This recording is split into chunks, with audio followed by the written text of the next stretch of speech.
fucking way. Yo, imagine though, bro. That would have been like creepy.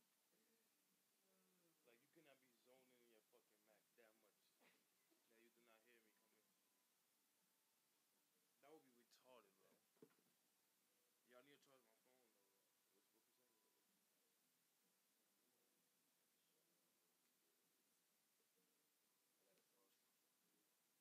What's what percentage of it?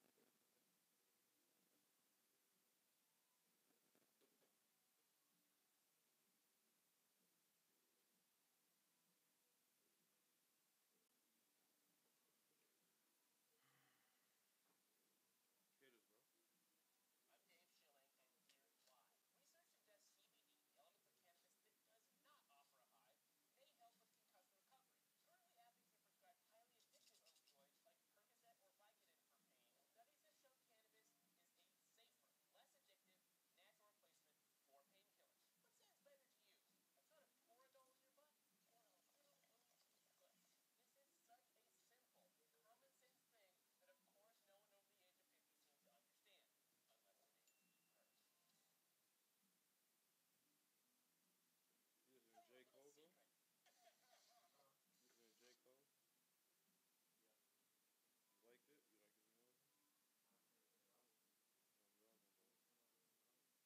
Mic check, mic check. Up to bat, number 9, Baylor Stillman.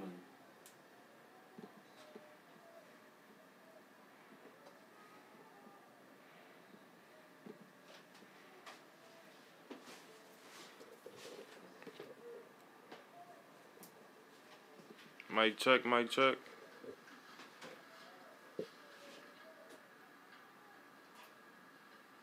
Mic check,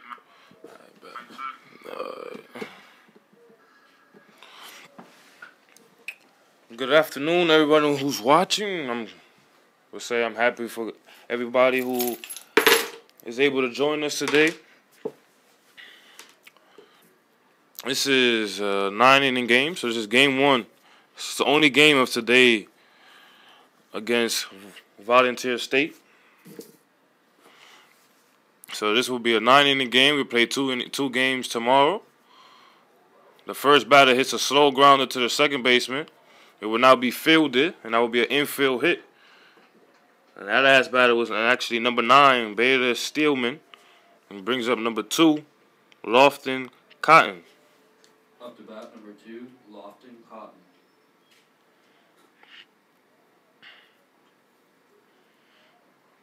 On this beautiful day in Chattanooga, we have a 64 degrees sunny day outside on a Friday evening or afternoon. It's a beautiful day for baseball. As the runner goes, and that's a bunt attempt over the first base. The first baseman will tag the runner as he tries to avoid the tag. And there's a runner on second now with that bunt attempt who moves over. With 1 out. To bat, number 13, Jake Lau. With 1 out for number 13, Jake Lau. He comes to bat with 1 out here in the top of the first inning with a run on second base.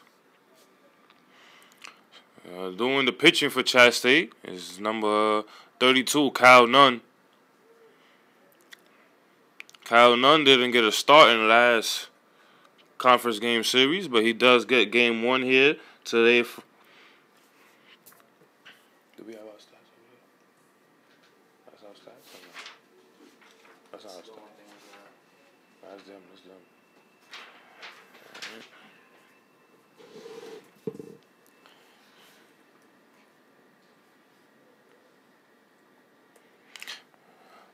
So the starting pitcher will be Kyle Nunn, number 32, doing the work behind the plate. Is number 33, Trey Hall, who wears number 33 with the blue jersey.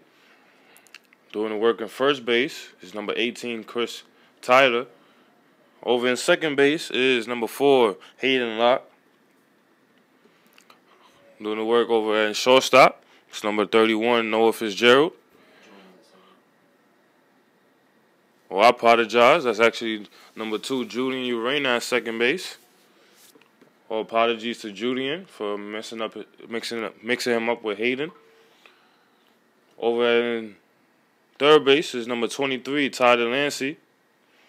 Over in right field, we have number 22, Max Small. And that is a pass ball by Trey Hall, will allow the runner to get a third base.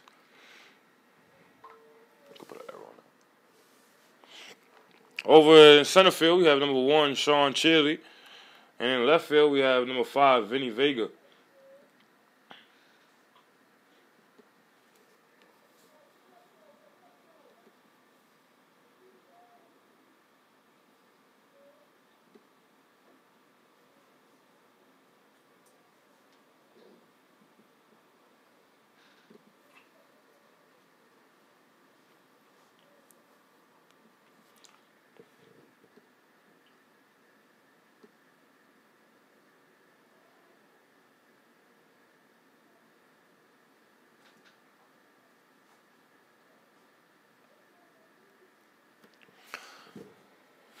Well, Kyle Nunn is making his 11th appearance of the year. That's a ground ball to Julian, and he will not field it cleanly.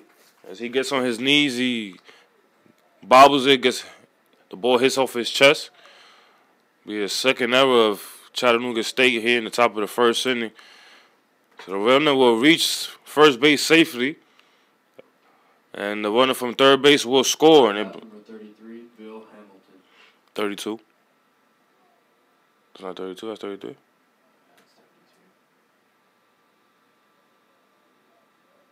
32. So change his name, bro. You wild out. It's number 32, bro. You said 33. No, his name's still Bill Hamilton. Oh, bet.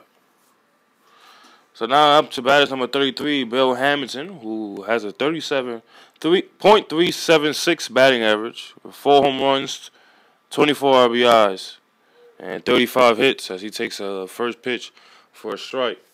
What's his batting average? 376.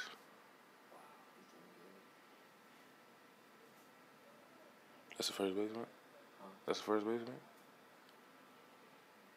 How many home runs? 4. Number 13, I think that was the second batter, has 7. Cal Nunn, once again, is making his 11th appearance. And he has a 2-3 record, 2 wins, 3 losses. This is his 4th start. He has 41 innings total pitch with a 3.29 ERA. He throws in a curveball in there for strike 2. He's allowed only 31 hits, has 44 Ks. As he will be the one to try to get Chattanooga a win. Folks at home, this series is very important for Chat State, as this series decides if we will be in the conference tournament, as Volunteer State is in 7th place and we are in 6th. And that is strike 3, as there will be no throw over the second base and the runner will advance. But there are 2 outs now here in the top of the first inning with a runner on second. And it brings up number 24, Brent Ritchie, who is second overall in home runs for his team, with 5. This thing's messed up. I'm just gonna fix it. What's my stuff? The runs. I put a run up there and it didn't go on. Alright, but you didn't say his name.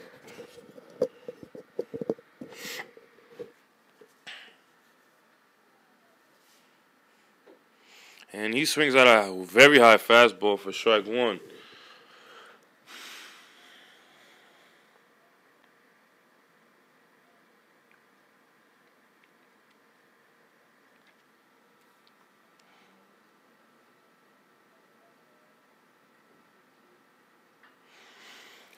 Cal Nunn is known for his electric fastball and his very, very good curveball. He threw one just now as his batter fouls it off. And the count is 0-2 with 2 outs, running on second base. Cal Nunn is a left-handed pitcher with great stuff. He troubles with his command as he tends to leave pitches high. And that right now was a high fastball on the outside corner.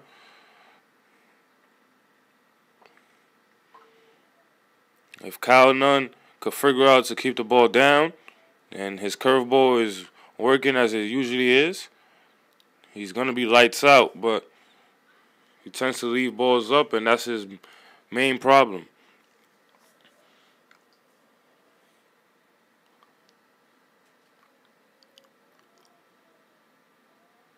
And that's a curveball that starts in the left-handed batter's box and drops right down the middle. Beautiful pitch, and that is strike 3 as we go into the bottom of the first inning with a 1-0 score.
So leading off, the bottom of the first inning for Chat State will be number 1, Sean Chili.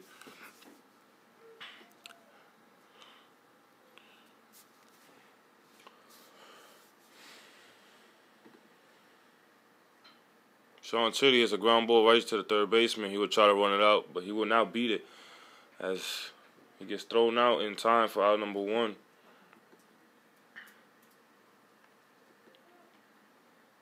Up to bat, number 8, Ron Powell.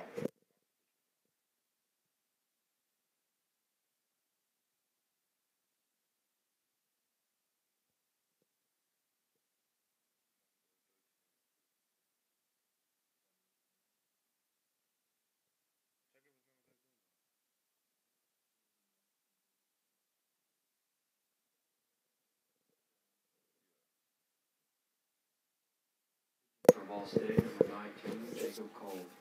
And now batting is number 8, Ron Powell, who is in a 1-1 count now. Pitching for Vol State, it's number 19, Jacob Cole.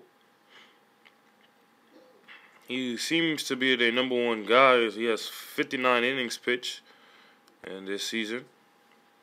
He has a 4.42 ERA. He has 4 wins, 4 losses, and 10 appearances and 10 starts. Giving up a total of 49 hits.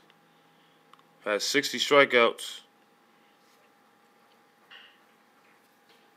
Up to bat, number 23, Ty Delancey. Just worked a walk. And Ron Powell works a walk, as that will be his 17th walk of the year. And it brings up number 23, Ty Delancey.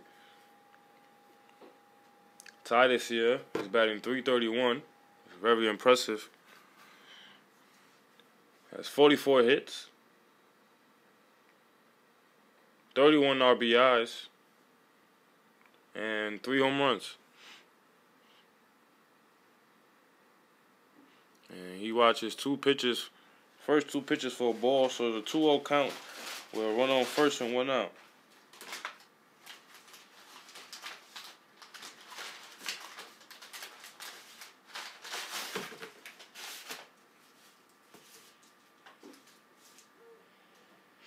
He takes that pitch in there for strike 1.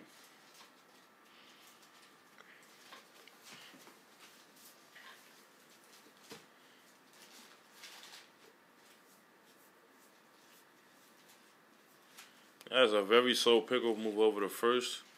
Just keeping Ron Powell honest at first base. On deck is number 3, Trey Hall.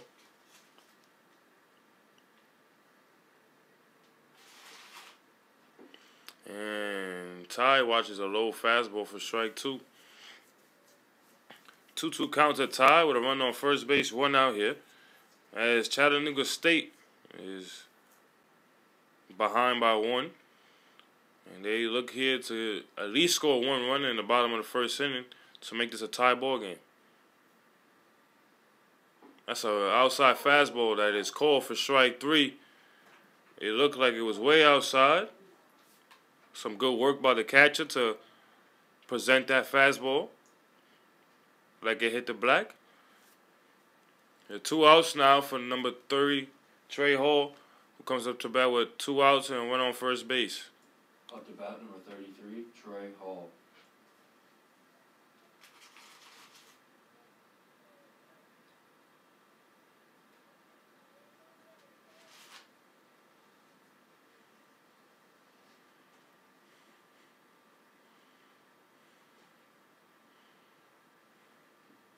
He watches a very good curveball in the inside corner for ball 1.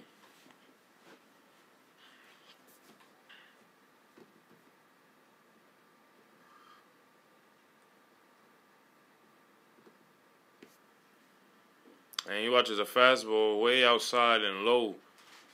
Make the ball count 2-0.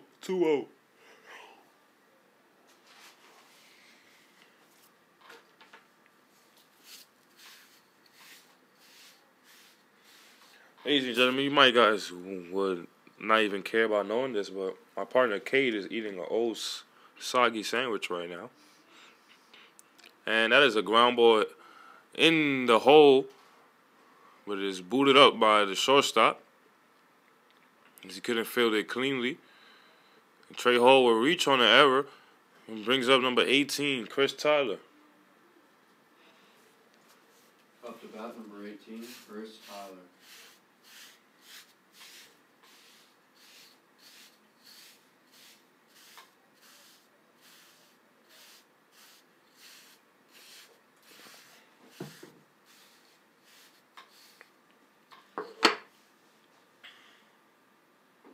It's a fastball on the inside corner for strike one.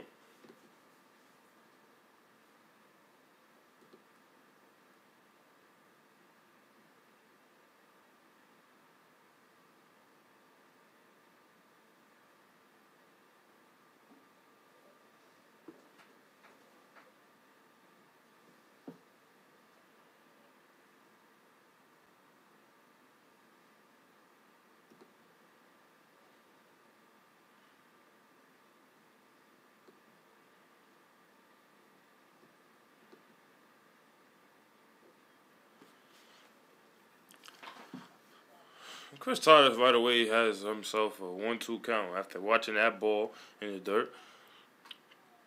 So 1-2 count now with a run on first and second, 2 outs here in the bottom of the first inning. Chattanooga State is behind by 1 run. And Chris Tyler has his team on his back right now as he tries to battle with a 1-2 count here, 2 outs. And he takes an outside fastball for ball 2.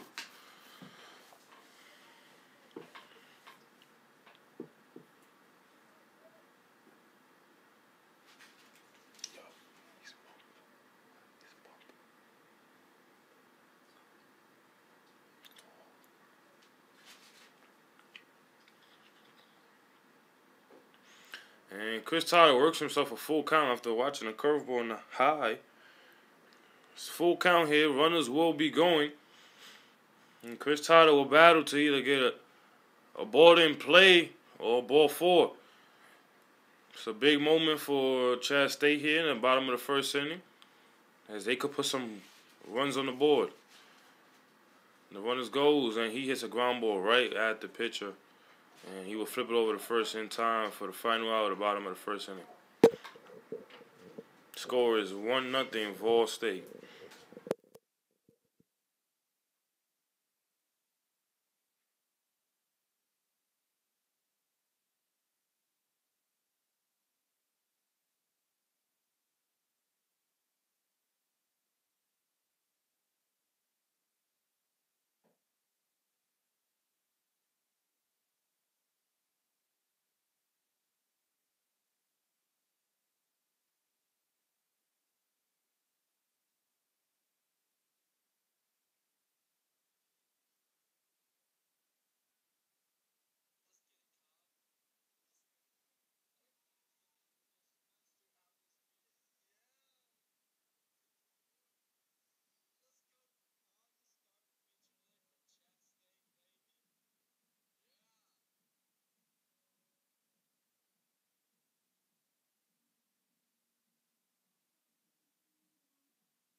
Kyle Nunn here in the top of the second inning starts off his first batter with a 3-pitch strikeout. And he records out number 1 on 3 pitches. That last batter was number 12, Ryan Horn. Up to bat, number 27, Joe McNain. And now he faces number 27, Joseph McNain.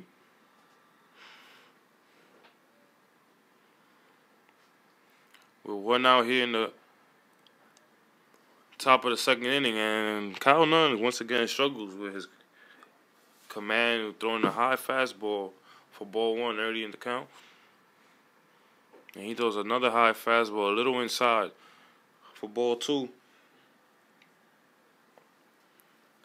The dangerous part of high pitches, and especially high fastballs, those are the easiest ones to hit a home run. And that's another high fastball that's fouled straight back. And the count is 2-1. Those high fastballs, what you think about them, Cade? I think you just gotta learn and grow and dip and hit, baby. That's all you can say. As a hitter, and a pitcher's throwing you high fastballs. Man, I just like to stay on them and see how far I can hit them, Thomas. That's all I gotta say about it. So those are words from a very powerful hitter, Cade Giles, who agrees with me about high fastballs and how easy a home run can result from them. But when you have a curveball like Kyle Nunn does, as his did not land for a strike, it must have been left a little high.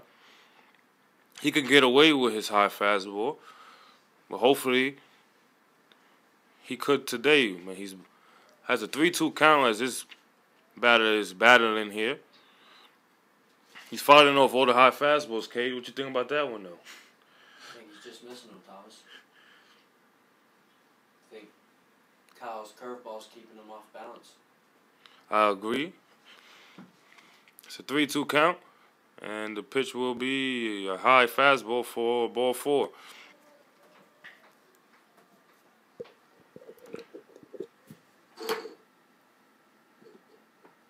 Up to bat, number 21, Colin Hopkins.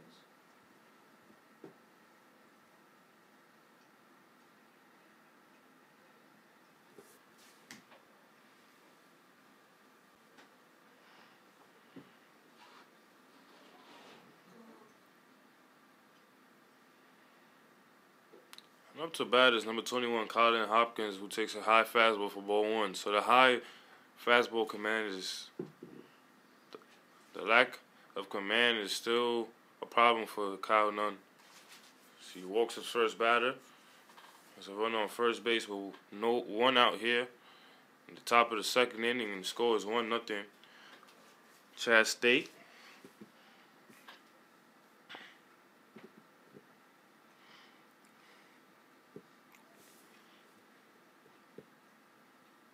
And that's a ground ball right back to the pitcher. So Kyle Nunn might get away with his command issues with a double play here.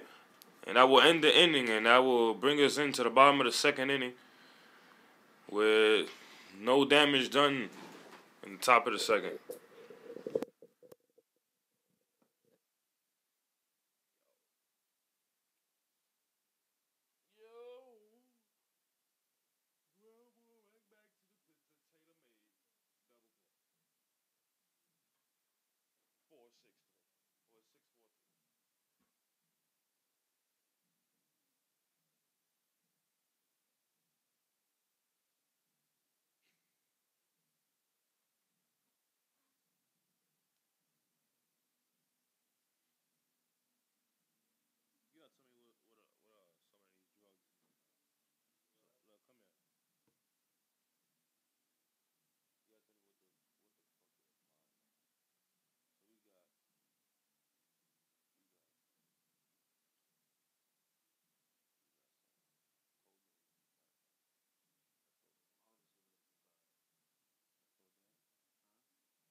And now batting for Chat State here in the bottom of the second inning is Noah Fitzgerald. He takes a fastball way on the outside corner. The fans in the stands do not agree with it. I'm pretty sure Noah doesn't agree with it. He flies out to the right fielder and he looks under it and he will make the catch for out number 1 here in the bottom of the second. And that brings up number 22, Max Schmort, up to bat. 1 out here. Up to bat, number 22, Max Schmort.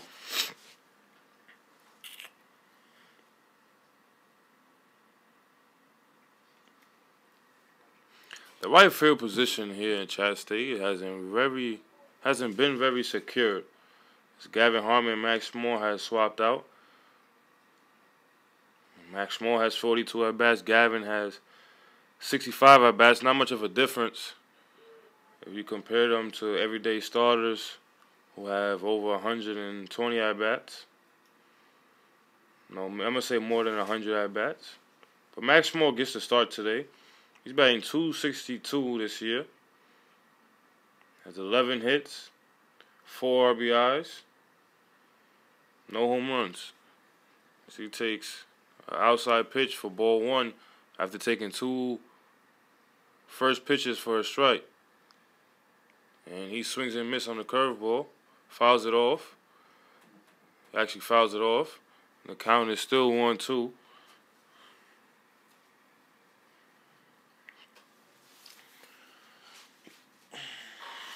And he watches a curveball in the dirt. And that'll be a 2-2 count now.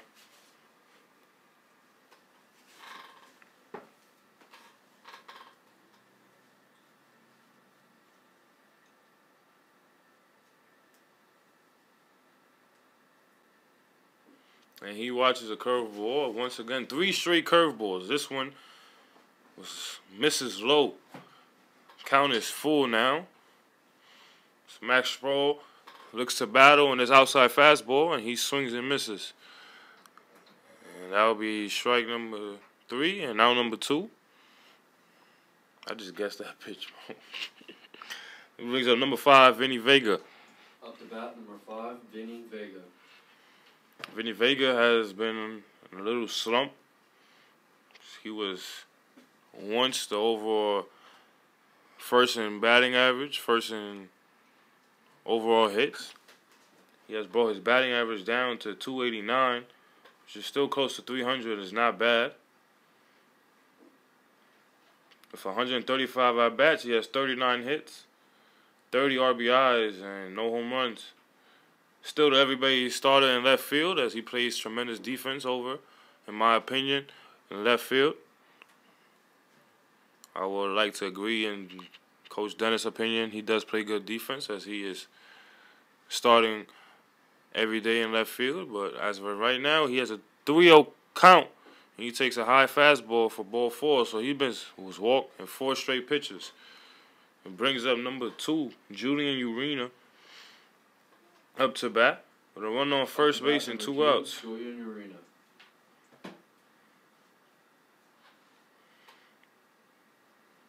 Julian, over the second baseman, really hasn't been getting a lot of playing time.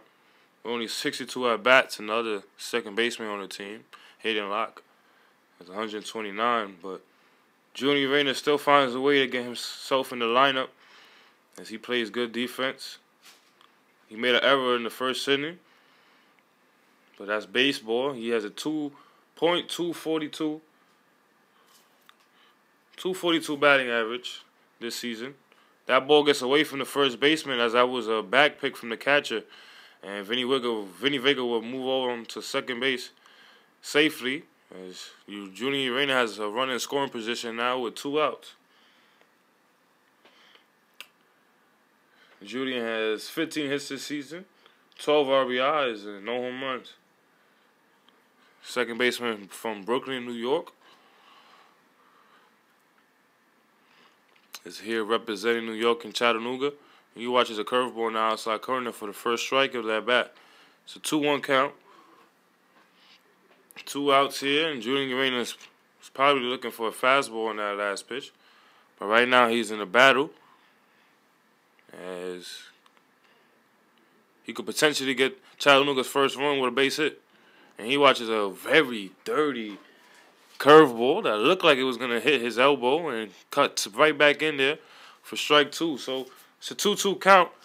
As Jacob Cole has seemed very comfortable with his curveball and throwing it at any time in the at bat, early in that bat or late in that bat, doesn't matter. His curveball is probably going to be the pitch to keep Julian Reyna off balance, as he could either blow a fastball right by him or throw another curveball if he wants to. And he throws a fastball right down the middle, as Julian Reyna does not even swing. None of the strikes thrown at him. He goes down on strikes, and he leaves a runner on second base. And we will go into the top of the third inning with a 1-0 score.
Leading off for vs. State is number 14, Matt Brown. He comes up to bat, and he throws first pitch. He hits a ground ball to third baseman Tyler Lancey.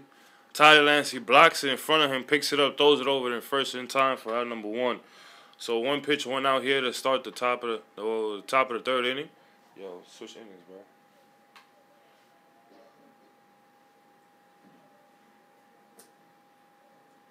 Up to bat number 9, Baylor Stillman.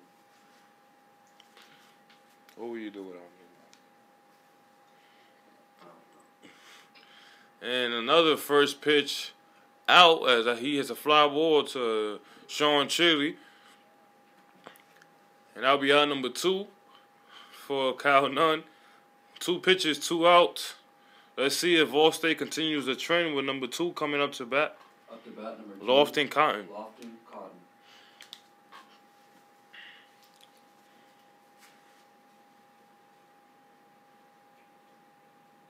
And he takes a first pitch on the outside corner for strike 1. I'm not sure if he was taken here or he was just wasn't looking for a pitch on the outside corner on the black. This last pitch misses way outside. Count is 1-1.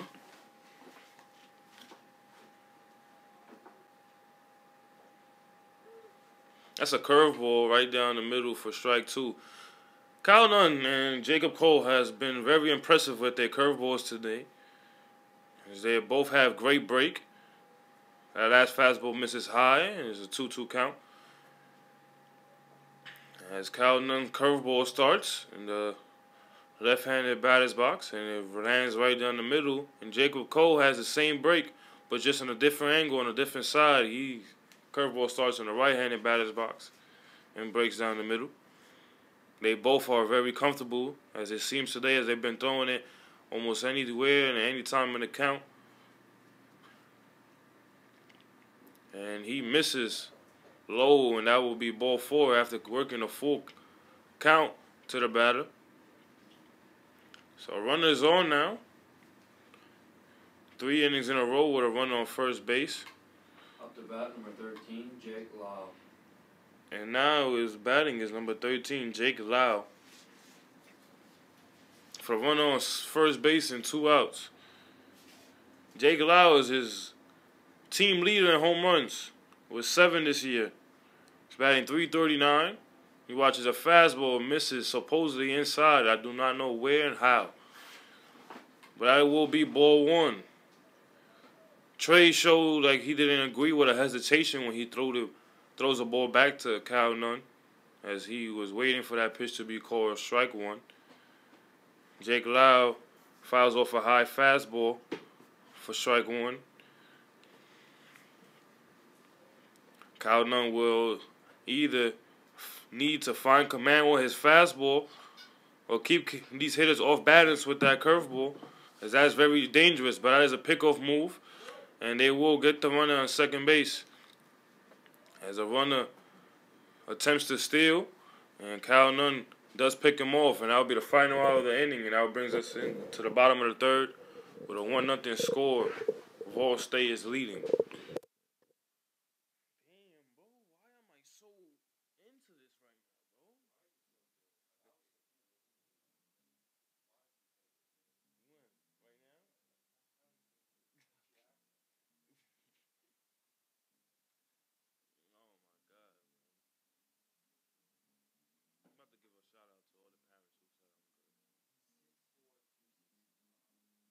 To who?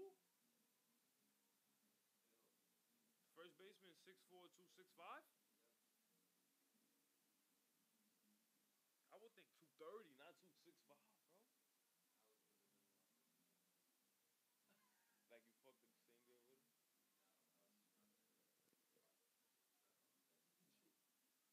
What the fuck?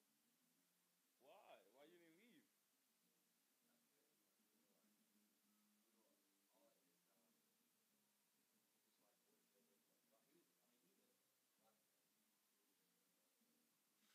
When was this? Last year? 2 years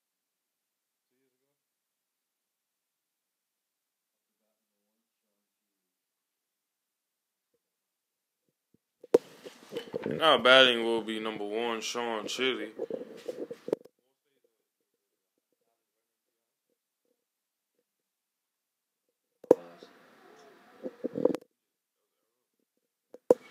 That is a ground ball in the 6th hole for Sean Chili, who gets a base hit on the first pitch. So Sean Chili is a very aggressive hitter. He does not fear away from swinging at first pitch fastballs, as he records his 51st hit of the year. So he leads the ball club with 51 hits. And I guess Vol State knows about Sean Chili. They do a first, without pitching, a pickoff move. As Sean Chili does also leave the team with 29 stolen bases, which is very impressive in a short matter of time. I'm very confident that Sean Chili will pick up at least 1 stolen base in this ball game. He's only been caught stealing twice in the whole year. It's a very impressive stolen base percentage. And Theron takes an outside fastball for ball 1. There are no outs here in the bottom of the 3rd inning. Sean Chili base hit to lead off the inning. And Theron Powell, number 1 batting average on the team, is up to bat. He's batting on .422 this year. And that last pitch is low, so it's a 2-0 count. Theron Powell is not batting so great just because he can hit. He has a great batter's eye. He does not swing at any bad pitches. Leads the team in walks. No, I apologize. He does not lead the team in walks. He is 4th in the team in walks with 16. But he only has 64 at-bats, so that is very also impressive. He waits for his pitches, only swings at his pitches, and when he does swing, he executes.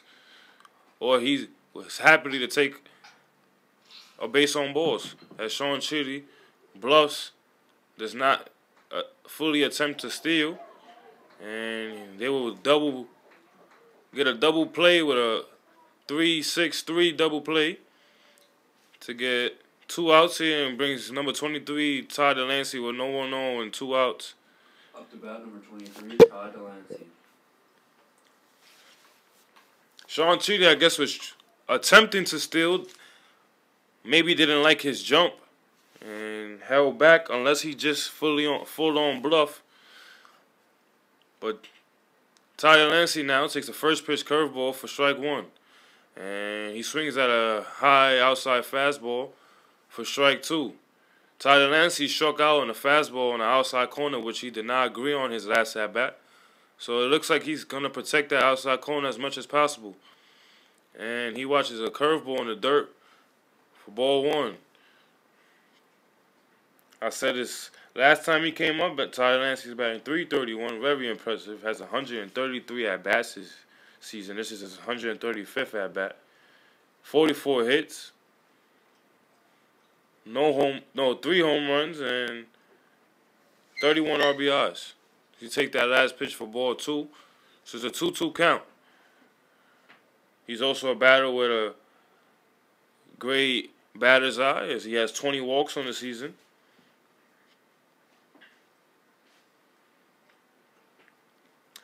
That is the second overall leader on Chattanooga State.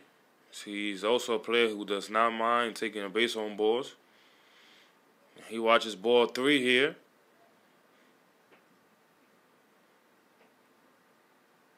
And he watches ball four on a high fastball. So that's his 21st walk on the year. A very good hitter with a very good eye. What you think, Cade? That's a good hit. I want to swing the bat. I might be a little anxious. That's what I'm saying, Thomas. But, you know, Ty Delancey recognizes his role in this team and does a great job at just really extending the inning right here and letting the power come to the plate of Trey Hall. Up to bat number 3, Trey Hall. It's a very good explanation there. Could have just made it short, as knowing good hitters know what pitches they want. Well, you see, Thomas, it's not that simple. Well, good hitters don't swing at balls. How about that one? Thomas, it's just not that simple, man. It's not that simple? Nope. That's what you're going to tell me? It's not that simple? Not that simple. So why Ty Delancey makes it so make it look so simple? Because he's that great of a player, Thomas. So that's what I'm saying. Good hitters make it. They make it look simple, but it's not that simple. But I said good hitters, right or wrong, don't swing at balls. And all you replied with me was, it's not that simple. It's not that simple, Thomas. That's what makes him good. Okay, that's my argument. That's what makes him good. Well, we have Trey Hall up to bat, and he has a 1-1 count. He watches that filthy curveball on the outside corner for strike two. Chat State looks like they will not be defending themselves on that curveball, as the curveball has been thrown many times and no swings have been attempted. That's a fastball on the outside corner that misses low in the dirt for ball two. I predict a curveball right now will be thrown, as Chat State has not been very aggressive on the curveball, and he's very good on his command right now, as Jacob Cole will throw a fastball, leaves it over the middle of the plate. The center fielder has to go way back, but he will track it down in the warning track for out number 3. As Trey Hall puts some good wood on the bat, as K. Giles did say he is. Ty Delancey recognizes that Trey Hall has some power behind him, and that could have been very pretty for Chat State if that ball would have dropped. But it brings us into the top of the 4th inning and a 1-0 score, and Ball State is still up.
Mic check, mic check.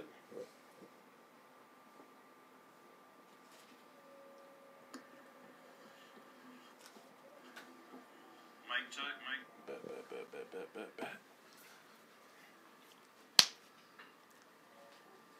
That second pitch by Kyle Nunn is lined hard into left field, but foul. Number 13, Jake Lau, has himself a 1-1 count early in the top of the fourth inning. He watches a curveball in the dirt for ball 2.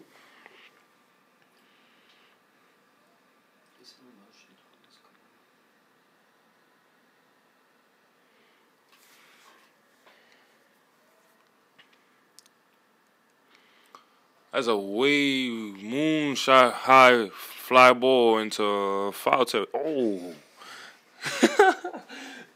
That would have smoked him. That fly ball almost hit a fan walking back to the stands. He's even laughing about it. He almost walked right into that one.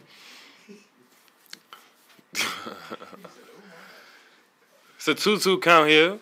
Kyle Nunn works this batter, and he gets a swing and a miss on a high fastball for strike 3.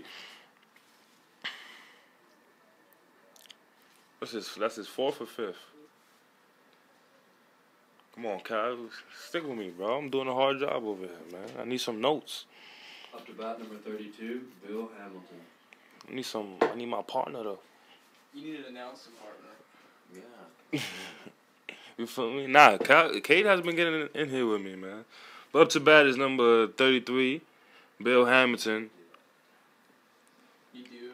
Sometimes it sounds good. Who's batting him 376 this year. Slugging at 613. Leads his team in strikeouts, by the way, with 28.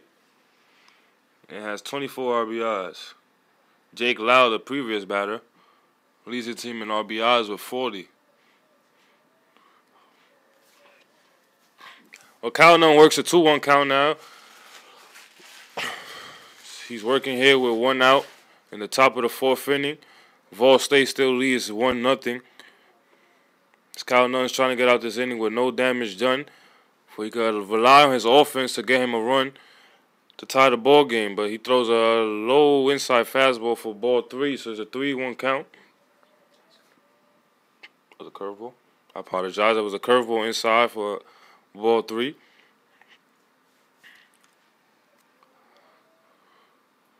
And that fastball was left over the plate, and it chases Max Small back, and he misreads that ball. It will hop on the warning track, over the fence for a ground rule double.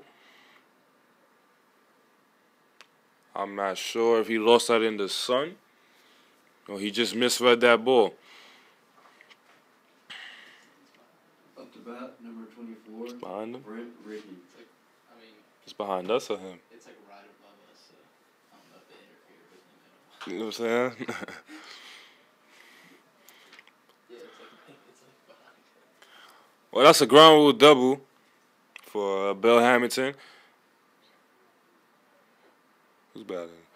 It brings up number 24, Brent Ritchie, to bat with 1 out and a runner on second base. That last pitch will bring out the pitching coach, Coach Paris, to talk to Kyle Nunn. Maybe to talk about some command issues, as Kyle Nunn still struggles with his high-pitch command. Or maybe to calm him down after a misread ball by Max Small in right field.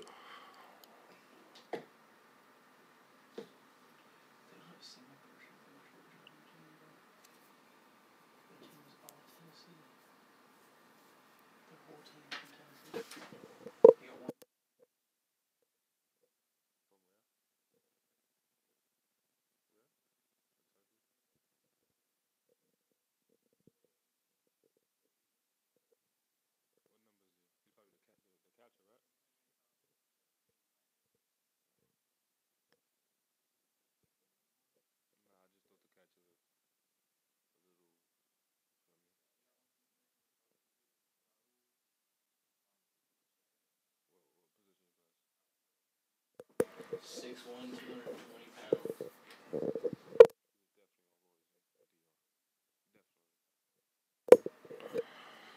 6'1", 220. Bro, the first. He's a red shirt soft.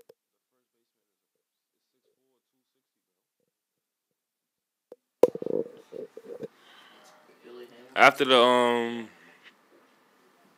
mound visit from Coach Parrish, Kyle Nunn gets a swing and miss by the batter and it brings the count to 1-1. But after this last high fastball, the count now goes to 2-1. There's one out and a run on second base.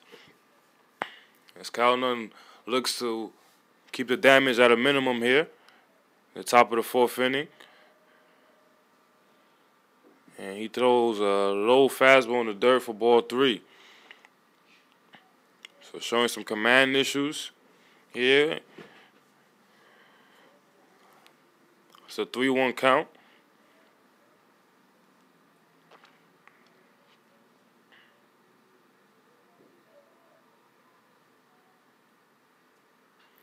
And that's a very high pop-up, but it will go foul, out of play. I hope everybody's safe.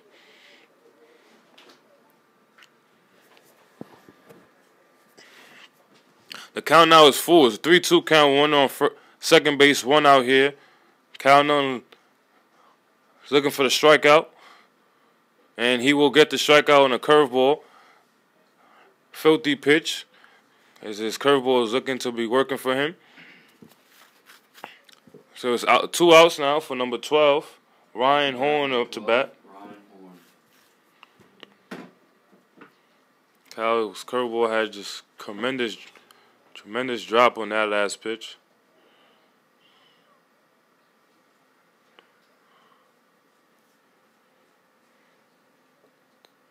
And he throws a curveball once again, but this one stays a little high and is called a ball. 1-0 count. Horn this year is batting .259. His first at bat went down in 3 straight strikes. And he watches another high curveball for ball 2. So once again, some command issues on the top of the strike zone for Kyle Nunn. We have a pitcher here in the booth. What do you think about leaving pitches high as a pitcher, Dalton? Leaving pitches up is a bad thing. It comes back to haunt you, especially in big situations. Well, that last batter hits a ground ball right into Junior Urena, and that will end the inning.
Chris Tyler leads off the inning with a leadoff single.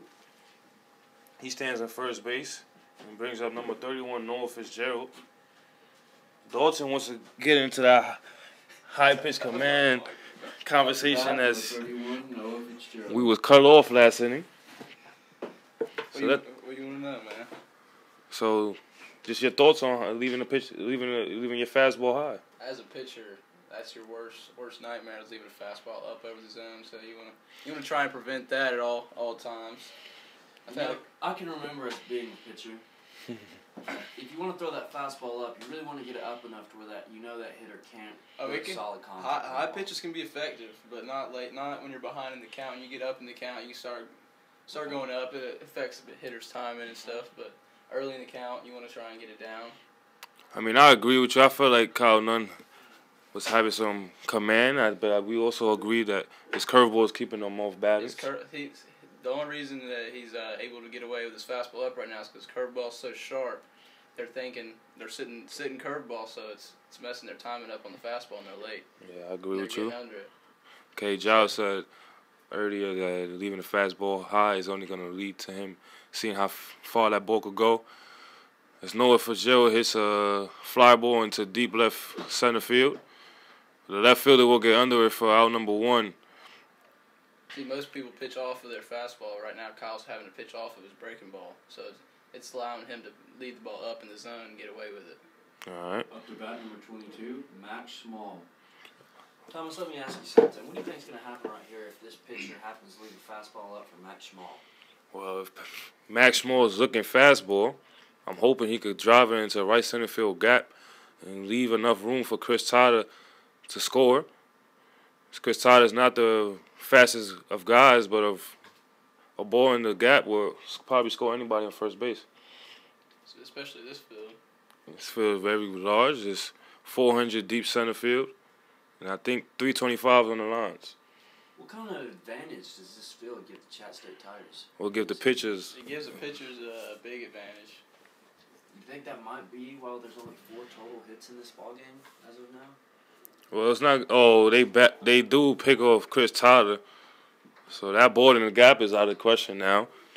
The pitcher with a great pickoff move there to get Chris Tyler, and that would be out number 2. And now it leaves Max Small stranded with 2 outs, and he has a 1-0 count on him.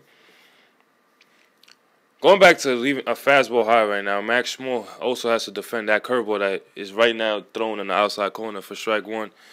Jacob Cole is throwing a very good curveball, and he has a solid fastball to keep the Chat State hitters off balance. But back to this field, once Max Small lays down the ball down the line, and he will get a base hit out of it. He'll get a man on first base, as that was a great idea by Max Small, knowing the third baseman is playing back. And brings up number 5, Vinny Vega. Up to bat number 5, Vinny Vega.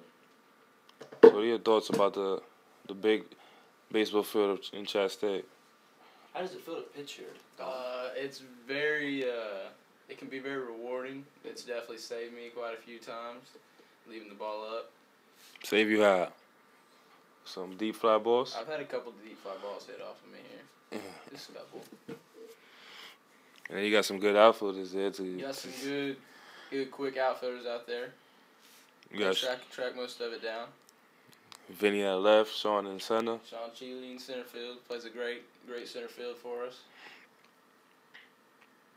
And Vinny Vega. That's a good pitch. That's a great pitch. It's a curveball, and right down the middle for strike 1 is Vinny Vega's up to bat. Strike 2. I apologize. An 0-2 count. It's 0-2 count, 2 outs. That's a high fastball in there for ball 1. So what I was saying earlier, the thing about Jacob Cole right now is a 1-2 count. He could either blow you by with a fastball right now or throw his sharp curveball. And we haven't been defending his curveball. We haven't swung at his curveball, I don't think, once today. He's definitely keeping the hitters off balance. All right. It's a good fight by Vinny as he there. fouls off that curveball. Keep him in the batter. Pitch. But as a hitter, Kate, you just fouled off a curveball. Not with the best of swings. Thinking fastball, curveball right now to protect. Well, you know, Thomas, he could be coming with anything right now. He didn't look too good on the curveball right there, so we could see a little curveball in the dirt with a 1-2 count. I think he's going to go fastball away here. And that's a fastball up as Max Small will get a stolen base as the ball does get through both middle infielders and to center field. That changes everything right there. Now it's a 2-2 count with a runner in scoring position. Counts even for Vinny Vega. Vinny's got a good chance to put a ball in a gap right here and maybe tie this thing up. Yeah, Vinny Vega is in a little slump right now, but I don't doubt his hitting ability at all. Really, dogs a little nosy looking at stats right now, man. Trying to see the stats, I'm gonna call something out. And he watches an inside curveball for ball 3. So right now, Pitcher's begging for it out there. That was a little in. right now, definitely looking for fastball here, kid. Just missed a curveball inside. Full count, run on second base. Open, man, and Julian Arena on deck. He might be willing to trust his off-speed one more pitch right here, Thomas. I don't even think he knows Julian's on deck. Fastball, and he fouls it off. Count will remain at 3-2. A good at-bat, great at-bat by Vinny Vega right now, as he has a tying run in second base in his hands. We could be looking back at this moment in the ball game if something happens here, Thomas, you think? I would think so, very much. That's a vital point right here. Julian Arena better be ready for this moment also, as he could throw ball 4 right now. As Vinny Vega will step off and call time. Pressure on the hitter, pressure on the pitcher. This is just a classic baseball duel right here, Thomas. This is just classic romance baseball going on right now. 3-2 count, the pitch is delivered. And a fastball in the dirt. But wait, Max Schmo will go to third base and he'll be thrown out by a mile. And the inning is now over. So some horrible base running by Max Schmo. And needless to say less, he did misread a fly ball last inning. So he's not helping Chat State. And we'll go into the top of the 5th inning with a 1-0 ball game. Vol State leading 1-0.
Now batting is number 27, Joseph McName.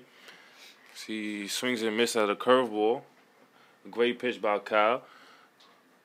Count is 0-1. And Trey Hall just completely misses that fastball and hits the umpire off his chest protector. That'll be a call. Ball is a 1-1 count. No, it's actually an 0-2 count. That last pitch was called a strike. I don't know why. As an umpire, I would have just been like, yo, you just missed that ball, bro. You did not protect me at all. That's what you're here for, man. Anyways, that last pitch is called, and there's a ball in the dirt, and the count now is 1-2.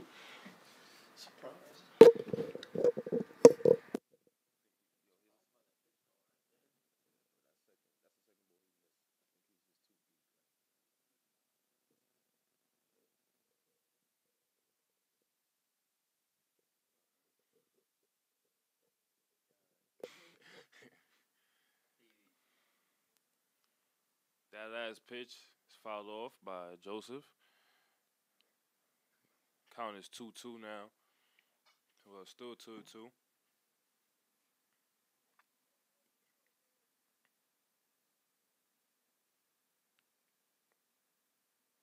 And that's a high fastball for strike 3. So that's the high fastball you was talking about, though. That's the one I'm talking about when the hitter's up there expecting breaking ball.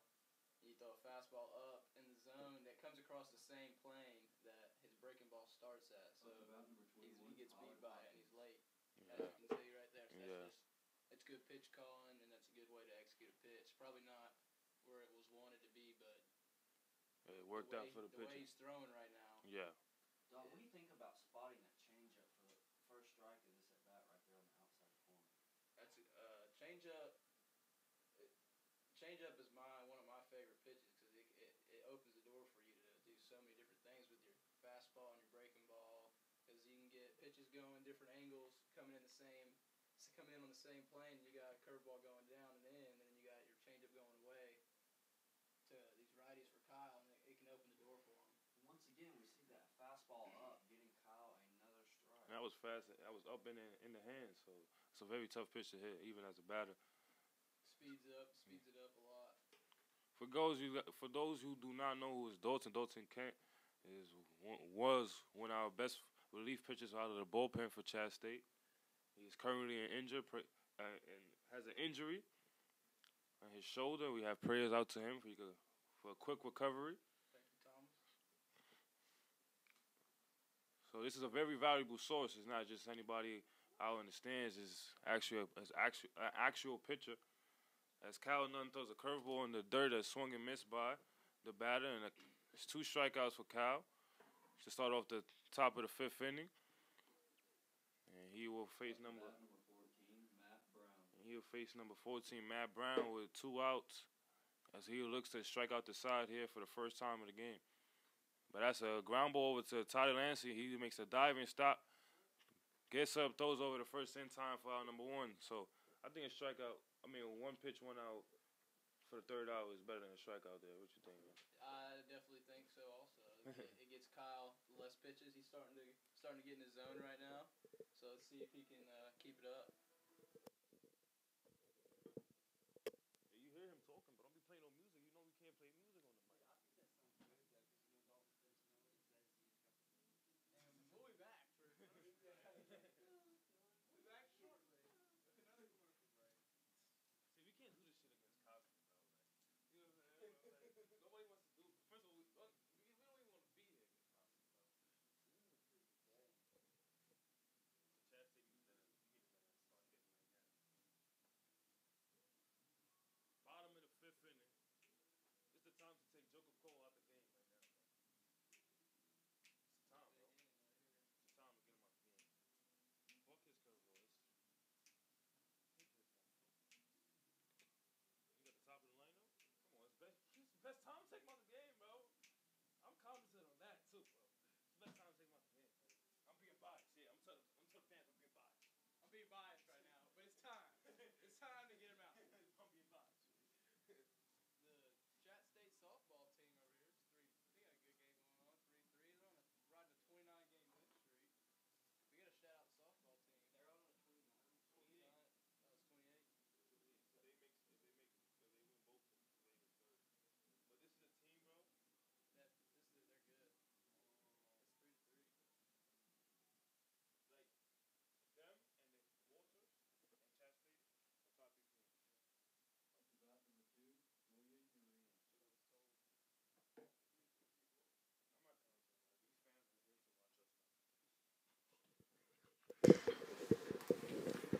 now. And up to bat is Julian Urena, who hits a line drive right at the second baseman for out number 1 on the very first pitch. Up to bat number 1, Sean Cheeley. Well, we have the top of the lineup here now. In the bottom of the 5th inning with 1 out. And I personally think this is the best time to get some hits, maybe take the starting pitcher out the game, and have an advantage going into the rest of the game with a 9-inning game today. What you guys think? I think the pitcher's starting to settle in a little bit, and I think if we don't start putting together some good at-bats, He'll be in there for a long run. He'll be in the zone. As he works a ground ball right back to the... Well, 2 quick outs here. So 2 quick outs for Jacob Cole, and brings up number 8, Deron Powell. Number 8, Deron Powell. Two quick outs here, Thomas, and we are now 1 out away from the Volunteers putting up yet another 0 on the scoreboard. What does that mean for these Chat State hitters? I'm going to talk 4 pitcher. just like my personal thoughts of how a pitcher will feel after putting 5 zeros on the board. He's definitely thinking about going at least 8 innings today. If he gets another 0 right now, because he looks very comfortable. His curveball is definitely his best pitch right now as he throws it in for strike 2 to Deron Powell. He's getting ahead early, and he's staying ahead. He's doing a great job pitching right now. Good piece of hitting right there by Deron Powell. Go that fastball away, foul it off.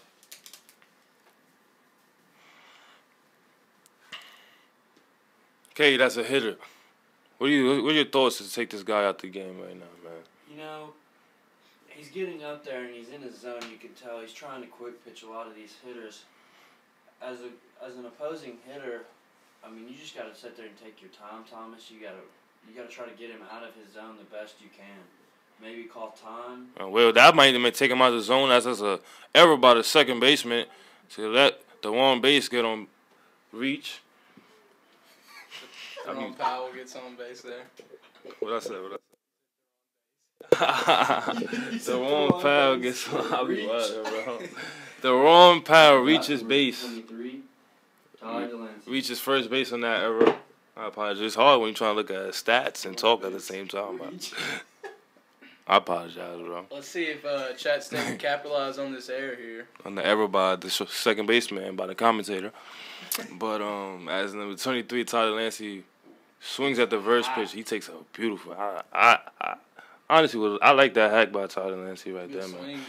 Good swing and a good pitch to take that. Has the potential to run into one like that and put Chat State up by 1 run. Yeah, he has 3 home runs on the year. He's batting over 300. Very confident in him. He has a good eye, too. He's the second overall leader in walks. Not too sure about that call there by the umpire. That was a good pitch, but it looked a little low and inside to me. I mean, the umpire was a little shaky. He called Tyler Lancey out early on the outside fastball. I thought it was off the plate. And right now, he calls a low curveball. But that's the benefits of being around the zone a lot. This pitcher's getting a little more. Starting to get a little bit more on the corners of the plate because he's been around the zone so much. And the umpire's expanding his zone for him. Expanded a little bit. Let's see if he keeps up with this trend. That's a fastball that's swung and missed by Tyler Lancey, and that will bring us to the top of the 6th inning. As Jacob Cole puts another 0 on the board for his Vol State. The score is still 1-0. Volunteer State leads Chat State.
And you don't know if the top of the 6th inning for Vol State is Bader Stillman, who watches a beautiful curveball in the outside corner for strike 1. He grounds a foul ball over the third base foul line. It's another good curveball with Kyle Nunn there, bearing it in on the hands of the right-handed hitter. Yeah, letting them get extended. You gotta give credit to Kyle Nunn. His first run on the game was actually, I think, unearned. Well, it was unearned. I'm not sure of what it was in the books, but it should have now scored. So technically, he does have at least. They're having a lot of weak contact. A couple of those hits up there have been infield singles like that one right Yeah, there. that was great defense by Junior Urena. He did everything he can to try to get that runner out. I'd like to see Noah Fitzgerald come over and field that ball with his momentum going towards the bag. Yeah, Junior Urena going away from the back had to throw across his body. Not a strong enough throw to get him. Slow ground ball also. But once again, Kyle Nunn has put in 4 zeros on the board after giving up 1 run in the first inning. He's also picked a couple runners off a base pass. I know he definitely picked off 1 runner. He has 7 strikeouts in the game, guys. He's actually dominating as well as Jacob Cole is dominating. So Volunteer State is probably trying to figure out a way to get him off the bump also. Both pitchers using 2 pitches very effectively right now. Both going fastball, breaking ball to both teams. And ironically, they both doing it in a very different style. Kyle Nunn is working the top of the zone, and Jacob Cole is working the bottom of the zone. He is. Kyle Nunn's been effectively a little wild today. Effectively a little wild. I like that phrase. Effectively wild is definitely something that happens, and it's definitely going on right now. He's been around the zone enough to get chases on his pitches. I agree. But I just showed you how baseball is just weird. A pitcher's on low and he's commanding, and he's dominating, and a pitcher's high and he's commanding and dominating. It's crazy. That's the game for it. The beauty of the game. The beauty, it's the romance of baseball right there. Can't get any better than baseball. Nice 67, 70-degree weather here in Chattanooga. It's 65 on Friday afternoon, man. Can't get much better than this. Yeah, man. 1-0 ball game. Beautiful field. We got the new beautiful windscreen put up with a new beautiful padding on the top of the fence. And that's another pickoff move. Get the runner if he kicked this throw in time. The ball was scooped up, but it wasn't handled by Noah Fitzgerald cleanly to get the tag down. So the runner is safe at second base. As Kyle Nunn could have his second pickoff of the game.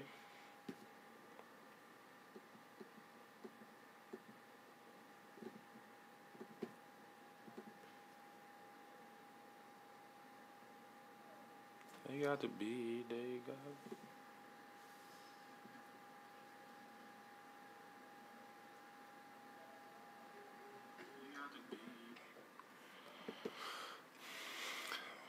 So little command issues by Kyle Nunn still in this game as he throws a very high fastball. Misses for ball 2. So 2-1 count for the batter, number 2, Lofton Cotton. Lofton Cotton is batting .311 this year. It's very impressive with 13 RBIs, no home runs, and 32 hits. And he squares around for a bunt, but Kyle Nunn misses high. And that'll be ball 3. So in this situation, missing high as a batter is looking for something to bunt on is not very ideal for a pitcher. It's a 3-1 count, and Kyle Nunn will most likely be around the zone. Let's see what the batter ends up doing now. This is where, as a pitcher, you just want to get it in the zone and get the out they're giving you. And he throws another high fastball, so it'll be a run on first and second with no outs. With their 2 best hitters batting right now, I'm pretty sure they won't bunt. Double play is in order right now with a run on first base. 1 out, no outs here.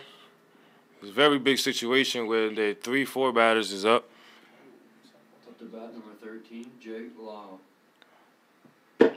Jake Lau right now is 3rd overall leader in batting averages. His team batting .339 with 7 home runs.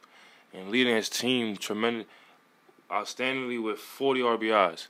So right now he has a RBI situation with 1 out. It brings out the pitching coach, Coach Parrish, to talk to Kyle as he understands the situation also. The middle infielders, the infield in general, should just be ready to turn 2 here. Because that would be a great outcome for Kyle Nunn in this situation.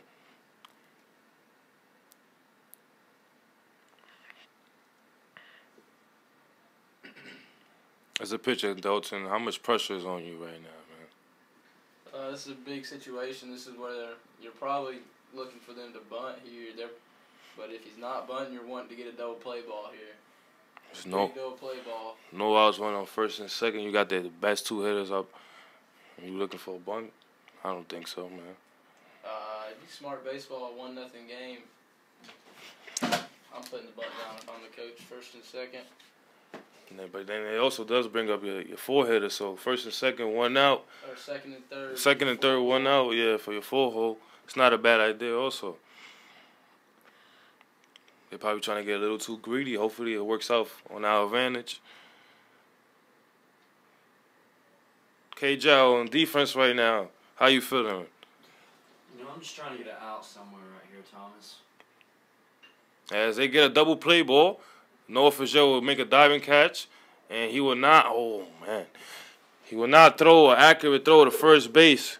Takes Chris Tyler away from the bag. Chris Tyler can't knock it down, so a runner will score. They actually do end up with second and third, but actually here with no outs for their 4-hole batter.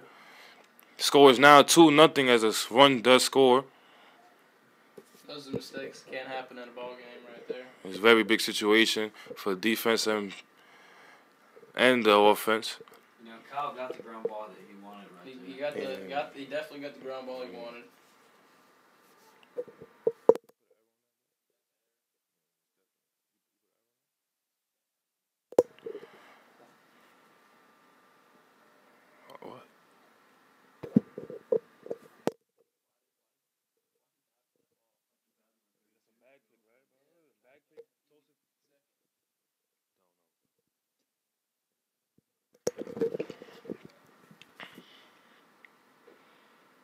So Kyle Nunn now has to face number 33, Bill Hamilton, who has the best batting average on the team with 376, slugging at 613, has 24 RBIs and 4 home runs.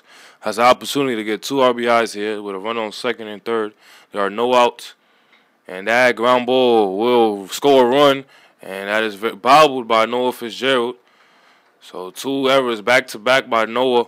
Scores 2 runs, so the score is now 3-0 Chat State. Defense has been a very big problem for Chat State in these upcoming games. And not that Kyle Nunn is doing bad, but that error brings number 14, Anthony Moretta, up to the bullpen to warm up. No, my apologies. It brings up number 10, Payne Baker, to warm up.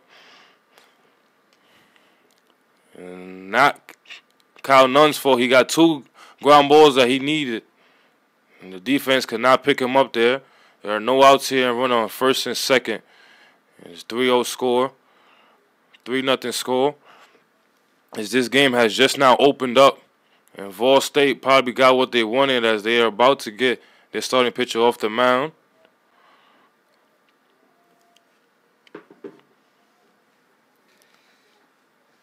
Those errors are tough on the pitcher right there, and you know you made 2 good pitches to get what you needed, and you don't get anything out of it. It's really frustrating for the pitcher.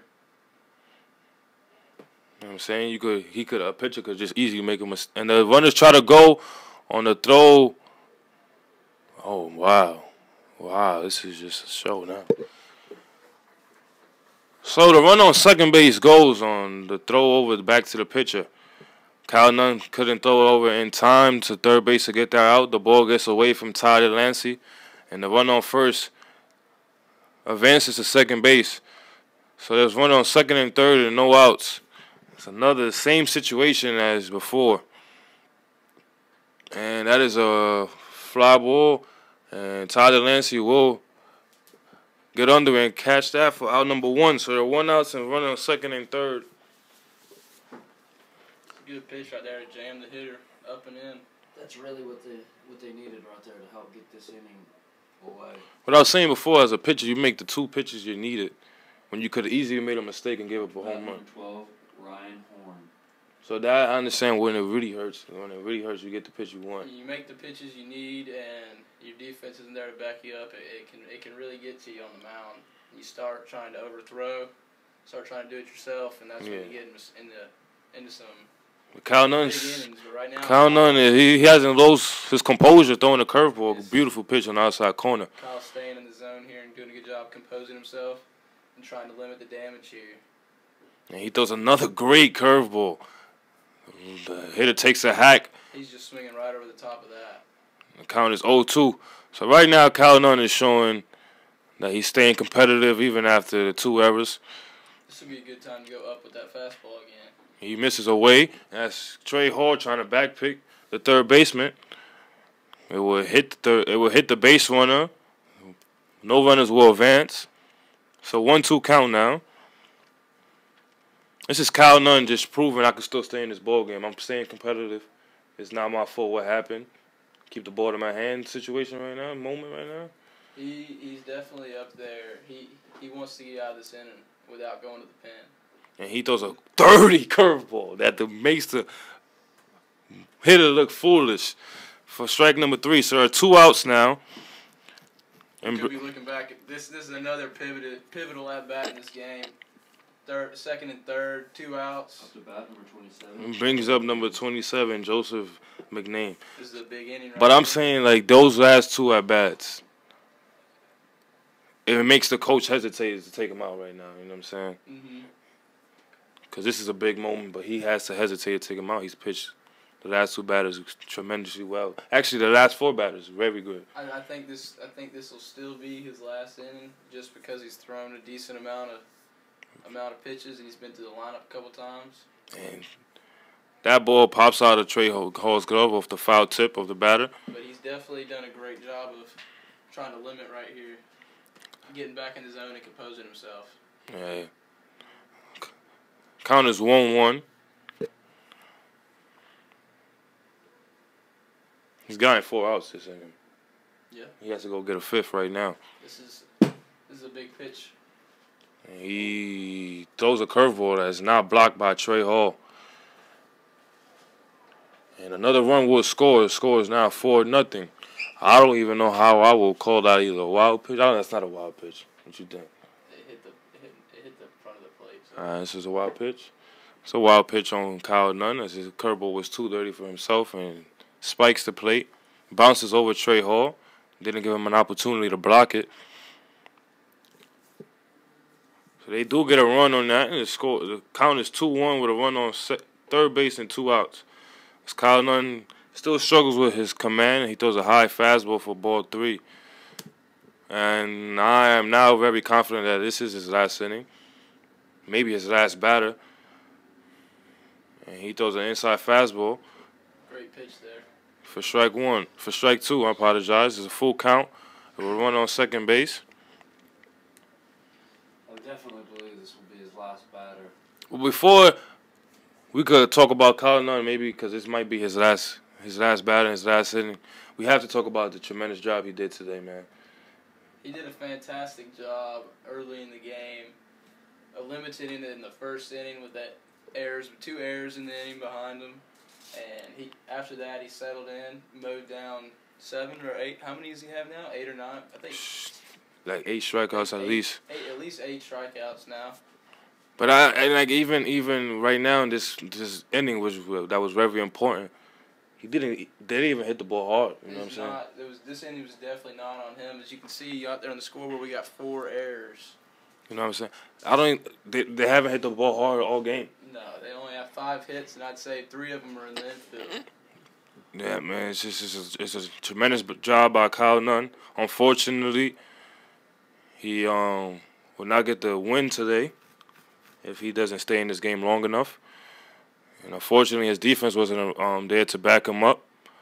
That will bring out Coach Parrish again. And that will be it for Kyle Nunn, so he will not get the win. Great job by Kyle, and we'll be back when the pitching change is over.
we should go review right now. We should be commentating that one. My son Kyle Dell.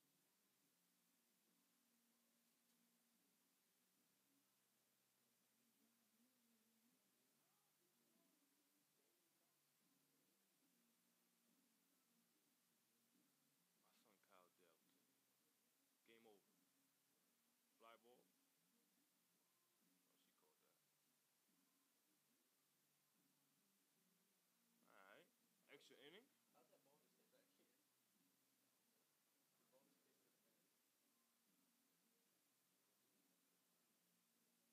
Some extra. Wait, that's Vault State they playing? Yeah, Why they blue? they're red and blue. Move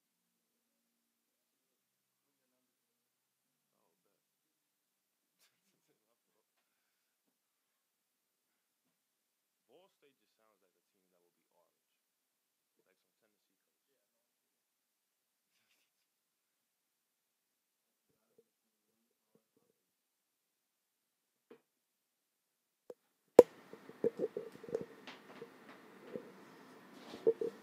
I'm sure. So now, as we do a pitching change, coming in for Cal Nunn, it will be number 10, Peyton Baker. Now pitching for Chat State, number 10, Peyton Baker.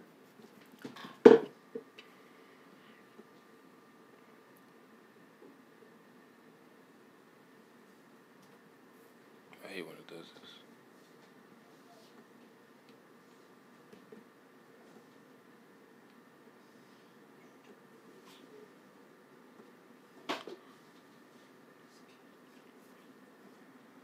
This will be Payne's 13th appearance. He has a 4-0 record coming in from the bullpen. 22 total innings pitch with a 1.61 ERA. And he tries to pick off the runner on first base, but the runner throw is not in time.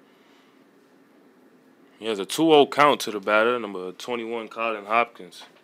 He's only batting .211 this year. Only 5 RBIs, no home runs, and 12 hits. That's another pickoff move. The tag is not in time. The runner is safe at first base. It's currently runners on first and third with 2 outs. Score is 4-0 Vol State. We're in the top of the 6th inning in the 9-inning game. It's another pickoff move. 4 straight pickoff move for Payne Baker. I don't know if that's the call from the dugout or he just feels like the lead is too big. It's actually a very average lead from the base runner. That's a pop-up behind the plate, and Trey Hall will not make the catch. As he read it late. He sprints it over to the wall and slid. The ball gets bounced off his glove. The count is now currently 2-1 on that foul ball. Payne Baker has only allowed 11 hits, has 23 strikeouts, and 7 walks. That's a good K to walk ratio. He throws his best pitch as of right now is a curveball. In my opinion, it's the best curveball on the team. I mean, Dalton, bro, you're injured, so you don't count no more. Dalton has a great curveball, by the way.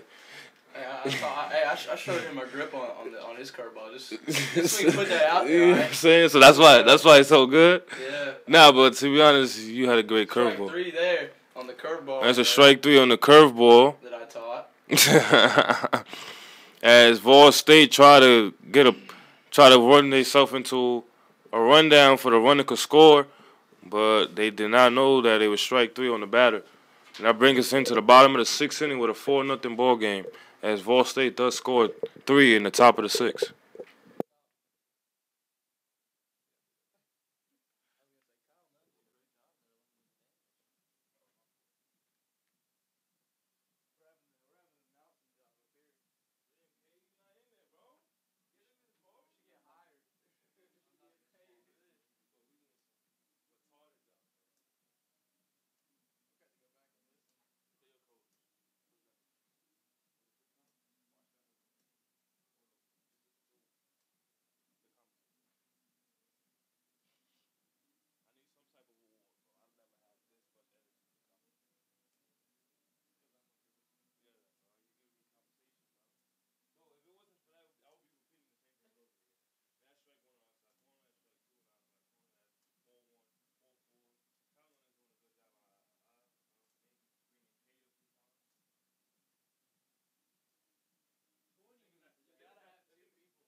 This is a big inning here for the Chat State Tigers. After that decently long top half of the sixth, the pitcher was sitting over there for a while. So let's see if it affects his commands. He started off 2-0 to the first batter here. He reminds you how he's been doing his whole game with that low fastball command, but he does hit Trey Hall, number 3, who was leading off the inning. That long inning does get to pitchers sometimes. It is a good thing, but for the team, but for the pitcher, it knocks him off his rhythm a little bit. And as you can tell, he comes out 3 balls and hits the guy first batter. Up to bat, number 18, Chris Tyler. Chris Tyler singled his last at bat, and I'm pretty sure his bat is still hot. He got 2 or 3 hits in the weekday game earlier this week. He watches a curveball, or a low curveball in the outside corner for ball 1. So I guess Jacob Cole is trying to go back to commanding the low part of the zone. That long inning might affect him, as hopefully we could knock him off from getting back in the zone, as he was very settled in the first 5 innings. Chris Tyler has worked himself a 1-1 count with a run on first base and no outs. We have Noah Fitzgerald on deck. Trey Hall and Chris Tyler both do not run well, so a double play is very possible here. As Chris Tyler takes an inside fastball for ball 2. So if we can just continue working him like we're working him now, this could be a good inning for us. This is where you try and start taking a couple more pitches. He's starting to lose his command a little bit. Look, that's a high fastball that misses away. The catchers are looking a little desperate, trying to backpick Trey Hall. Start being a little bit more picky up at the plate. Try picking out your pitch. So it's good at bat right here by Chris Tyler. Chris Tyler is very patient. He might be taking hits also. I could definitely see. Let's see if the pitcher can get back in the zone here. And he throws a high curveball, and Chris Tyler was taken all the way. He thought that was probably high and in, but it's called a strike by the umpire, so it's a full count now. It's definitely a good pitch there, 3-1. Not expecting the breaking ball, but I do think that pitch came across a little high. Might be a benefit of the doubt call for being in the zone earlier. And Chris Tyler fouls off a fastball, so he's working him now. And hopefully he could get a ball 4, maybe a base hit here. Chris Tyler has worked deep in this count, making Jacob Cole work for his outs.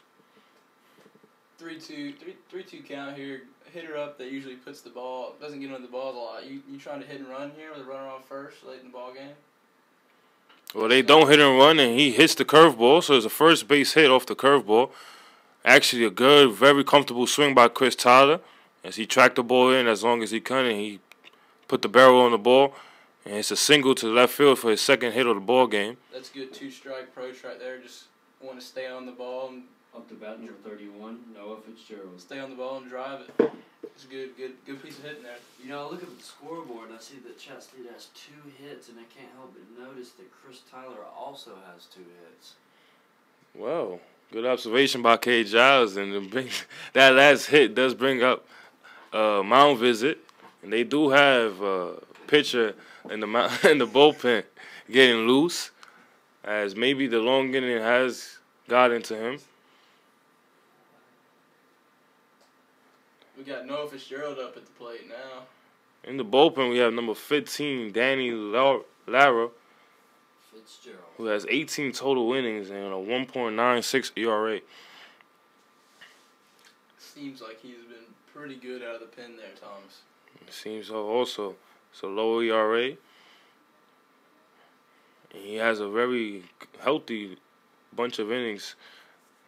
So, only allowed, here says, 8 hits. Has 23 Ks in 18 innings. That is tremendous numbers there. The Vol State just Ball State's catcher just went out and put the bunt sign on, probably expecting the bunt here. Not too sure if that's the case. And they actually will. Noah Fitzgerald will go square around, but watch a curveball in the dirt for ball 1. Noah Fitzgerald this year is batting .239 with 113 at bats.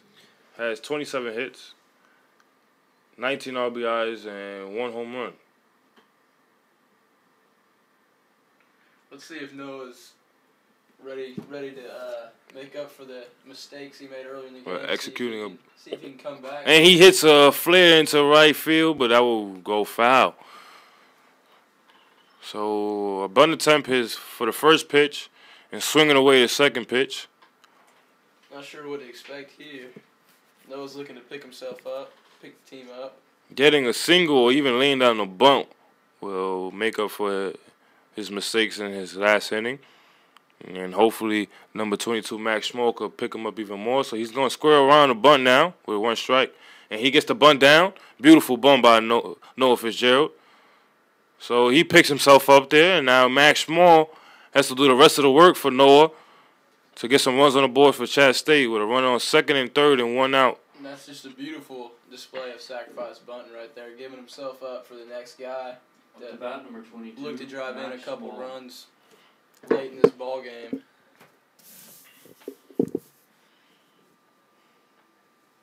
Max Small got on base earlier today with a bunt hit. Yeah, he did. With 2 strikes on him, it was 2 outs. Yeah, he got 3 hits, yeah, we bro. have 3 hits. Curveball low and in the dirt there. Chris has 2, yeah, Max has 1. We actually do have 3 hits. So it was a good observation by you, but a poor job also by UK for not having the hits total correctly on the board. You know, Thomas, I'm pretty sure I remember you falling asleep on air about 2 days ago.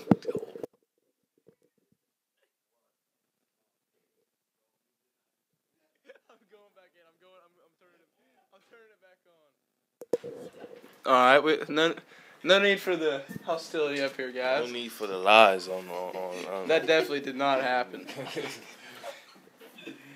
don't understand. You thought you was funny, kid? That was just for the broadcast. Just trying to crack a few jokes here and there. Anyways, Max Small. And we're back. Max Small works a 3-0 count here for Max Small. Has a 3-0 count with a free base open. I don't know if they want to get the bases loaded, but they actually will. Oh, no, sorry about that. K did the count wrong. Once again, K job, horrible job. Now it's 3-0. It's a 3-0 count now for Max Small. If I'm Volunteer State, I'm looking to just put this guy on, go to the next guy and set up for the double play ball. And that's a high fastball. Oh, Whoa, called a strike. Whoa, that was not too sure about that one there, Thomas. That was definitely up and away from here. Higher than his hands, man. Last time I checked, it's belt and lower, maybe a little hands and lower in the strike zone. That was a little up. Definitely a questionable call here. Kyle wasn't getting that call. Kyle Nunn was not getting that fastball up. Let's talk about how a ball. I mean, there's still in our back going, but that's ball 4, and that brings the bases loaded with number 5, Vinny Vega on deck. And that is a ball off the bat of Max Small. All right, Thomas predicts it wrong. I'm saying that if that last pitch would have been called a ball, yeah, that would have been nice. It would have been bases loaded. I see what you're saying. That's what I meant to say. 3-2 here, 1 out, second and third. Max Small still up to bat. Pivotal pitch here.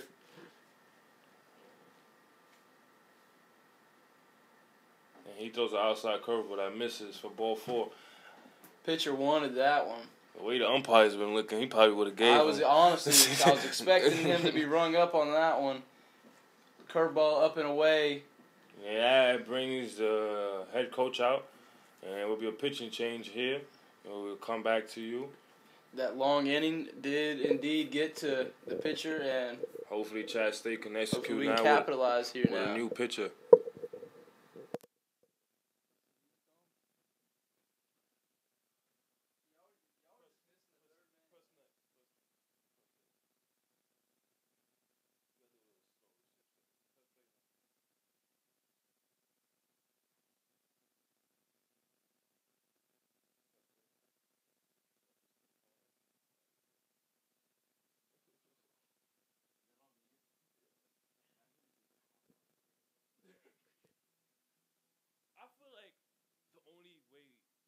get caught is the fans.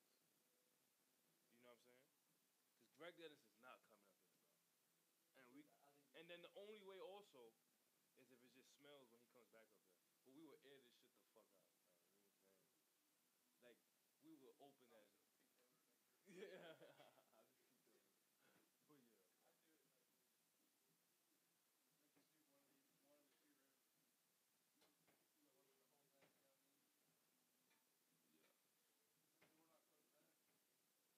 You gotta bring a little pipe, bro. A little pipe. A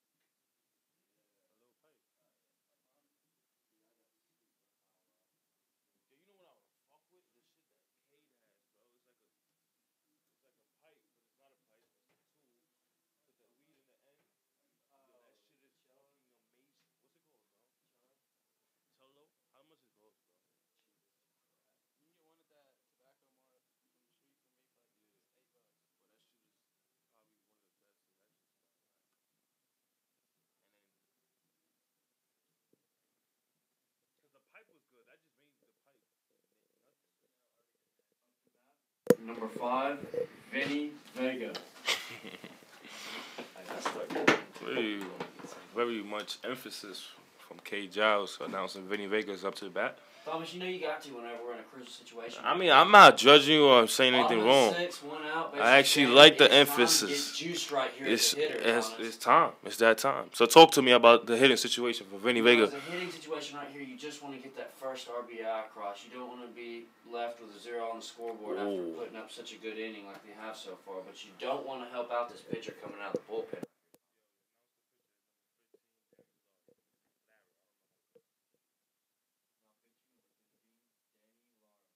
Boom. So, yeah, bro. So we got Danny Lara on the mound here, number 15, coming in. The bases loaded.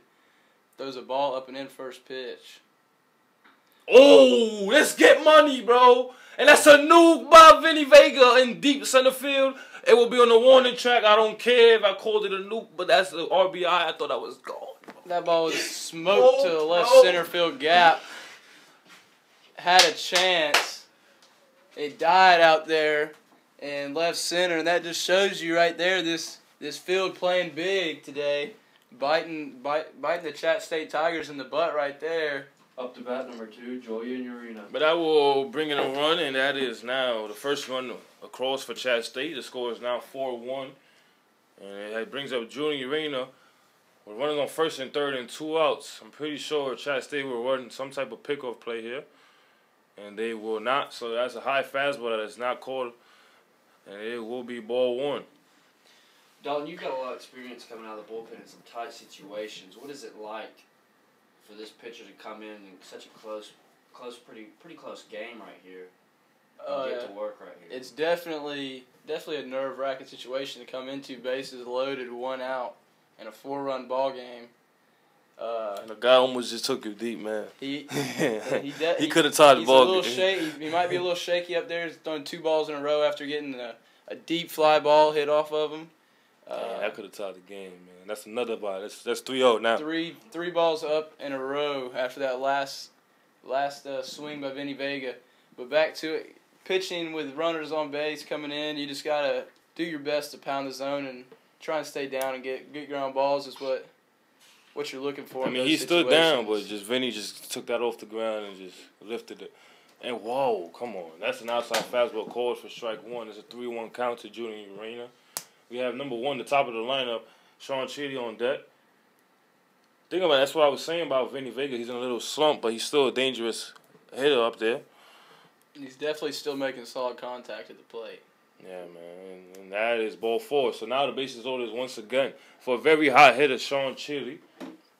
Sean's come on as of late over the past couple series. He's batting .391, guys. Sean Chitty. He's batting .391, leads the team with 51 hits. He has a hit this game too, bro. Yeah, so it's 4 hits. It's 4 hits, Chickade. So he has 51 hits, man. Leadoff hitter here, Sean Chitty. All he has to do is be another leadoff hitter right now. Just think about it and get on base. That's what he has. Sir. Just trying to poke one through a hole here. Even a walk will score a run. As coach would say, try and get some paper cuts. Cut the lead here. get to the next guy in this big inning. All started with Vol State's big inning. And that's a fly ball by Sean Chitty. One thing about Sean Chitty is very aggressive. He's very aggressive. Attacks the first pitch fastball. He's definitely up there looking to hit. He's not looking for a walk up there. That's his attitude every time he's up to the plate. He sees a fastball, especially first pitch, and he's swinging, man. I'm not saying he's swinging out his shoes, but he's very aggressive. Mm-hmm. And he swings out another fastball, fouls it off. It's an 0-2 count now. Max Small out there has got a huge lead. If any ball gets to the outfield, we're looking to score 2 for sure. I mean, 2-out situation as in run on second. I'm scoring on anything. That's exactly what we're looking for. But with this lead, I think it's a guarantee.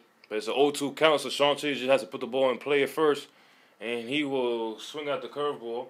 The third baseman will just step on third base. Smart play there by the third baseman. I think if he makes that throw, Sean Chitty's going to beat it out. Yeah. That'll retire the inning and brings us to the top of the 7th inning with a 4-1 ball game, and Vol State does lead by 3.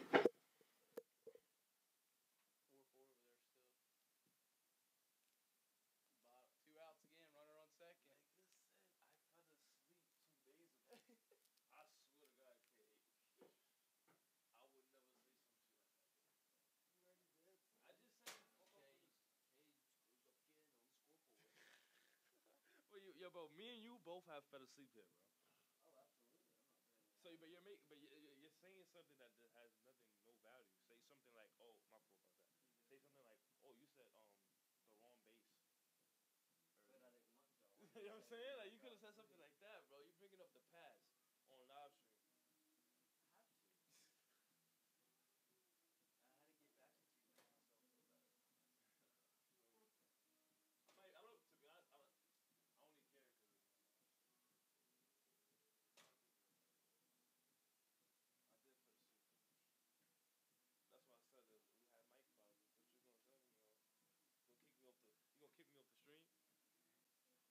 Me and Jolton doing a great job right now. I don't think he'll kick me off the screen, man. Just because I fell asleep 2 days ago against Covenant. Who the fuck? Covenant. You know what I'm saying? That was a boring ass game.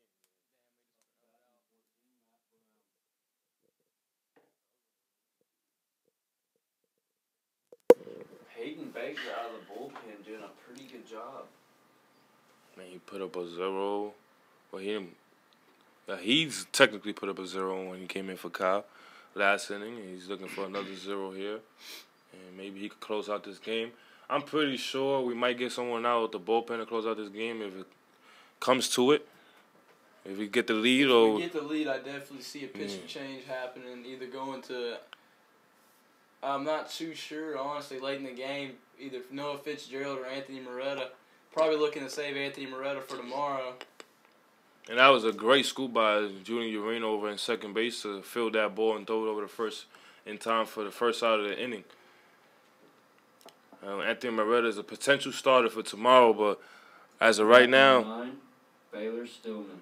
Chat State is in a crucial situation as this series series. defines us in the conference tournament or not. So, with that being said, we're gonna probably go out there and try and get every inning like it's the last one. Every bite of the bone as much as you can. Try and get your best arms out there and try and get every win you can. Especially this first game, big game at home, you know 9-inning game. This game is gonna potentially decide who comes with potential here for tomorrow's doubleheader. Stays on the curveball there and drives it out to left field. And some good defense as Vinny Vega tracks down that fly ball. He'll get under it and he will catch it for out number 2. That last number 2, Lofton Cotton. What's his number? 2. I don't know. The guy he just hit 9, I think. 9. That last batter, by the way, was number 9, Bader Stillman. But up to bat now is number 2, Lofton Cotton, who takes a fastball for a first pitch, strike 1. And he fouls off a fastball now, but that will go out of play. The count will now be 0-2. So Payne Baker getting quick outs here. as that's what we need. As the offense of Chat State seemed to get hot in that last inning, as they put some good at bats up, got a run in, and that's a fastball low in the outside corner for strike 3. So Payne Baker getting quick outs for Chat State, and he's allowing his offense to grab their bats again and try to potentially score some runs for Chat State as they are down 4-1 going into the bottom of the 7th inning.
And now coming in to pinch hit for number 8, Deron Powell, with a left-handed pitcher up, is number 25, Zach Team. Who's the pitcher? Number 6. Coming in to pitch is number 6, Cameron Grogan. Can you help me pronounce his name, bro? Where's it at? Yeah, I'm going to go Cameron Grogan. Coming in to pitch for Vol State. Got a 5.14 ERA. In 14 innings. Not very good, giving up 8 earned runs in 14 innings. Does have 10 strikeouts. He throws a dirty all-speed pitch to the Zach Team and make the count even at 1-1. He definitely has some herky-jerky mechanics out there that can definitely throw off some timing of hitters. And that's an outside pitch that is called for strike 2, so 1-2 count. Zach Team this year is batting .273. He has bumped up his batting average in late ball games. And he will poke a little blooper right to the first baseman for out number 1.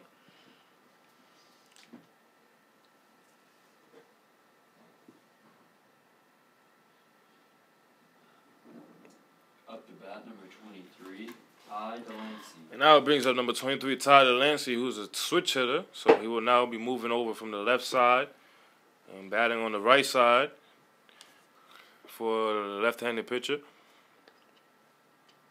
Ty Delancey, this is very impressive. He's a switch hitter batting .331, bro. What you think about that, Cade, as a hitter? You know, that's pretty useful to be a switch hitter, especially. See if we can bring up his splits, righty and lefty splits.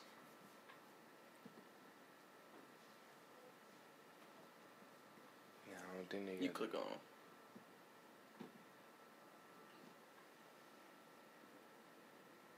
So just what you were saying, Cade? You know, it's a pretty useful tool, especially for playing under Greg Dennis. You know how he loves the righty on lefty matchups. So it's a very useful tool for Ty Delancey. But this is another thing. He just has a great eye, and he takes 4 straight pitches. A few pitches were around the zone. He takes them, and he's on base on 4 pitches. So he has a great eye on both sides of the plate, which allows him to keep his batting average high. Up to bat, number 33, Trey Hall. See it right there.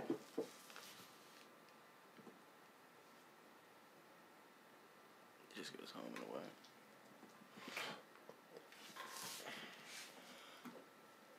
So we got Trey Hall up the bat here.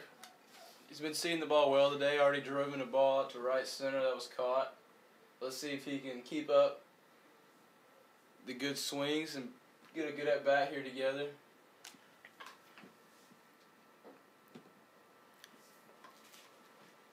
Starts him off 2-0, 2 fastballs up in the zone. Trey Hall has very exceptional power for his size. Only has 1 home run this season, but in the fall he has showed a bunch of his power with over 5 or maybe 6 home runs in the whole fall. He's only 5'8". Probably about 5'8", 170, 165. And has extremely surprising power for a guy his size.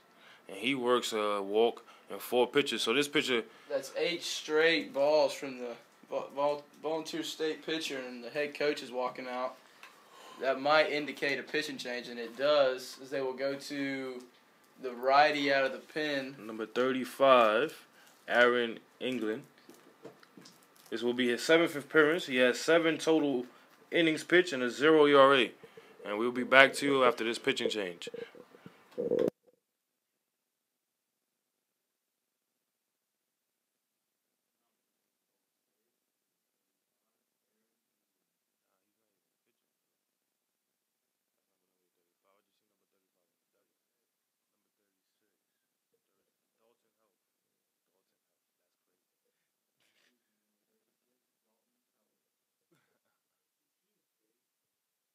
Put some music on, bro. Do something good, bro.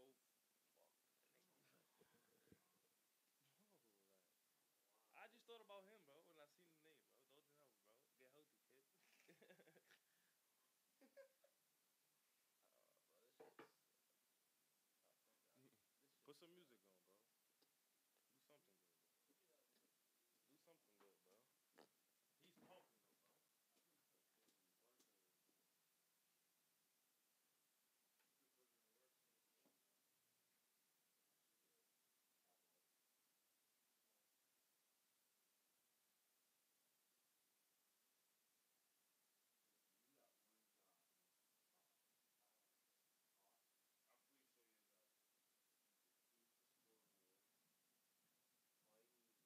What?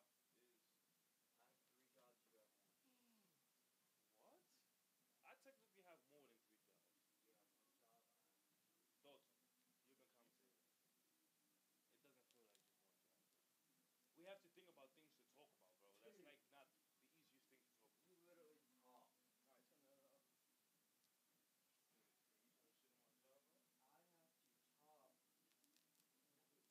turn that off. I have to talk. So sorry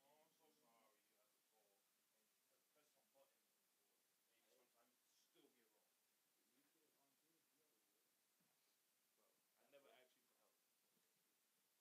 help. Never.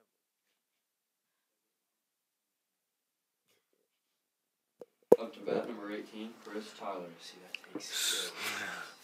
We got a big situation here. The new pitcher on the mound. He didn't seem like he was in the zone during his warm-up pitches. Let's see how he is now. First and second, 1 down. Chris Tyler up to the bat. He's got 2 hits on the day already. As you can tell, fastball high. Looks like more of the same from warm-ups.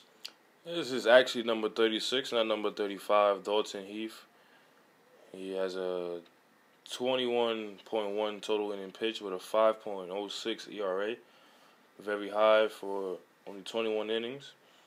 He has 26 total strikeouts, allowed 19 hits, and has 17 walks.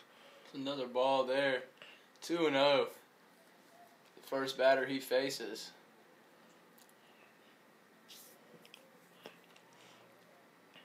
This is batting number 18, Chris Tyler here. It's a 2-0 count. Runs on first and second. This is a very crucial moment for Chattanooga State. And he takes a fastball in the inside corner for strike 1. Chris Tyler did not like the call on that last pitch. Definitely looked like the pitcher took a little off of it to get that in there also. Looked like he's trying to aim it on the mound there. Chris Tyler is very patient, so wasn't surprised he took there 2-0. And that's a low fastball in the dirt for ball 3. So it's a 3-1 count. with Chris Tyler. I'm pretty sure he's still ready to swing his bat. He has 2 hits on the day. He has an RBI situation here for Chat State. Still a 4-1 ball game as Vol State leads Chat State. Chris Tyler looking for a hole to poke one through right now to load the bases. And the runners will go, so it's a hit and run. The runner will score from second. Perfectly executed hit and run by Chris Tyler as Ty Delancey comes in to score. And it is now 4-2 with the first and third, 1 out. So on his 3rd hit, he gets an RBI for Chat State. 5 total hits for Chat. 3 of them has come from Chris Tyler. Chris Tyler staying hot out there. Doing a phenomenal job playing first base, Up to bat too. number 31, Noah Fitzgerald. Chris has been doing a very good job as a late platooner for the Chat State Tigers. Been playing a lot of catcher and playing first base for us. He just came in clutch right now. Has cut the lead in half. As Noah Fitzgerald comes up to the plate with runners on 1st and 3rd and 1 out, and the runner will go on that last pitch, and they would turn 2 as Noah Fitzgerald grounds out to a double play. Big double play ball there for the Vol State. And that would bring us into the top of the 8th inning with a 4-2 ball game as Chat State scores 1. And Peyton Baker will still be on the mound for Chat State. And we'll be back.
Now batting number 13, Jake Loud for Vol State.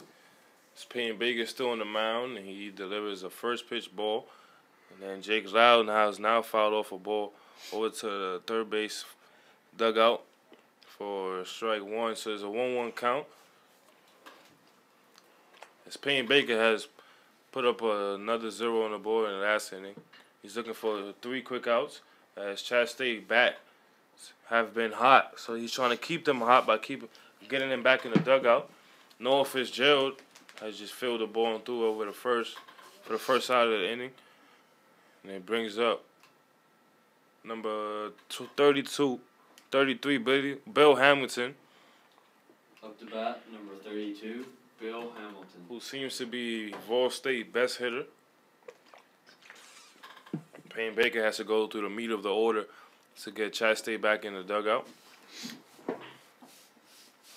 How you think Payne Baker is feeling right now on the mound? He's done really well coming out of the bullpen, getting good quick outs, being in and around the zone. He's probably feeling pretty confident out there on the bump, trying to stay down and just get quick contact. He's more of a pitch to contact type of guy coming out of the pen, wouldn't you say? Yeah, I would think so also. Okay, how you think the defense and the offense is feeling after getting 2 good offensive innings in the last 2 innings? The offense is definitely trying to push with those last six, we got 6 outs remaining for the Chat State Tigers. They're definitely gonna be aggressive, trying to get some runs on the board, runs across, and get runners on the bases. Defense has gotta get tight here late in the ball game. Can't have any more mistakes after 4 errors early that have definitely cost us.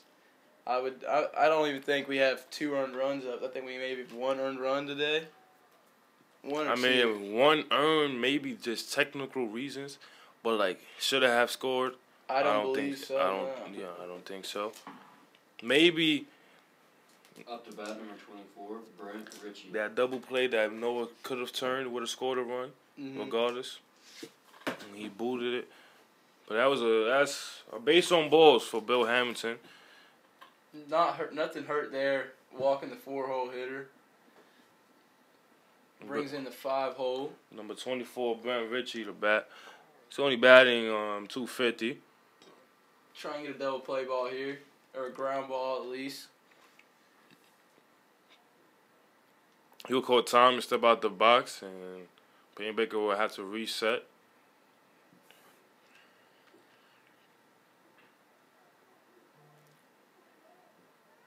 And he swings and misses from an outside fastball, and I'll make the count even at 1-1.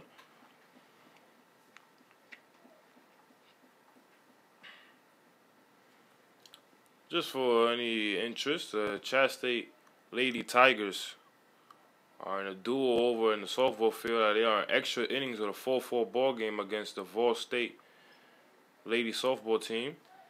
As this last batter just popped up with a foul territory, and Chris Tyler, the first baseman, got under it, and that will record out number 2.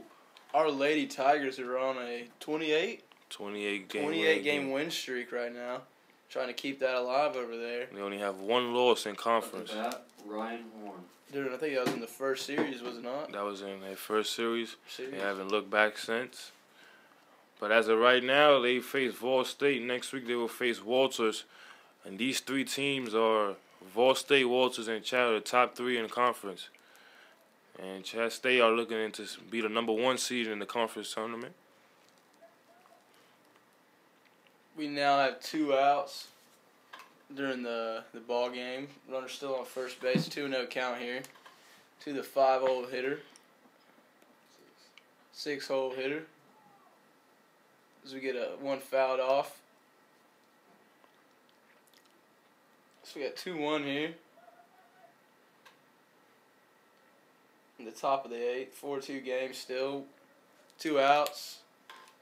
Curve ball up and in. Almost hits him. As he backs off the plate. Brushes him back a little bit.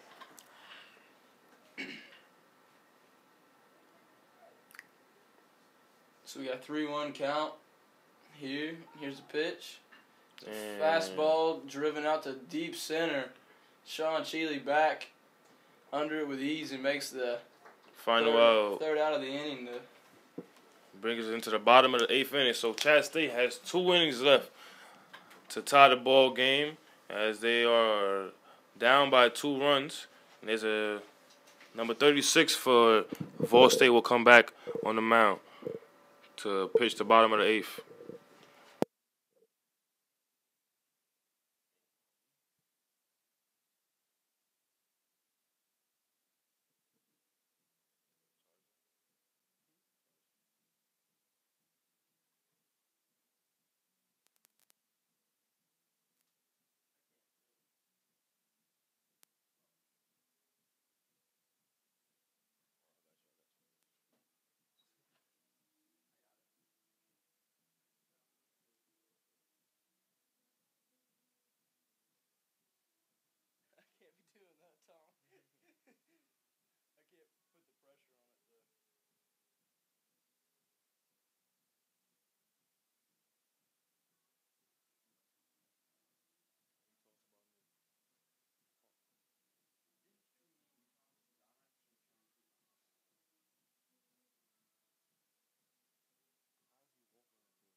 Up to bat, number 5, Vinny Vega. Max Small gets hit on the second pitch of the at-bat.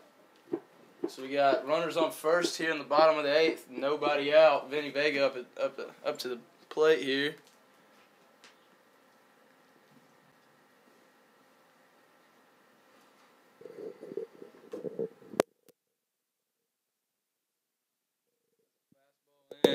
Fastball inside there.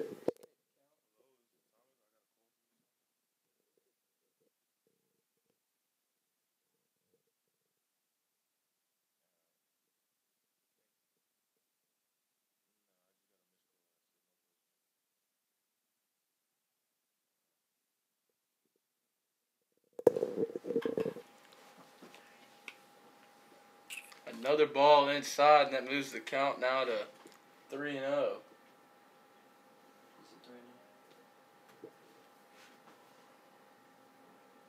Vinny Vega coming up to bat after hitting a very long fly ball. And he hits him with that pitch inside, first and second now in the bottom of the 8th. Tying run on first base as the head coach heads out to the mound. We look for another pitching change. I'll bring up number 17, Antonio Costas from Puerto Rico. He comes in, and we'll be back after this pitching change.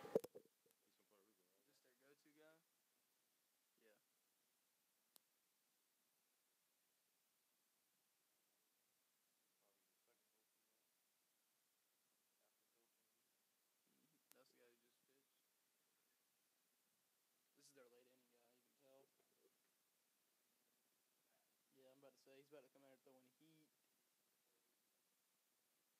He's got 60. No way. I thought I just saw 60 strikeouts. 13. He's 13. I was looking at this guy's below. 60 strikeouts in 19 innings. That's not even possible, I don't think. Antonio Costas. 3.7 ERA, 3-1 record. That's easy too. Like he's not trying to throw hard right now. Watch him. Look how easy he's throwing. Nah, look how easy he's throwing. Like, Yo, that shit is gas, he's throwing like 90. He's gassing, bro. With ease. Easy, bro. You want to watch it from outside? Because maybe in here, you can't fucking really tell. Now pitching, number 17, Antonio Costas. That's a smooth 90. Look how easy he's throwing. You know what I'm saying? I see how easy he's throwing. It just doesn't look hard.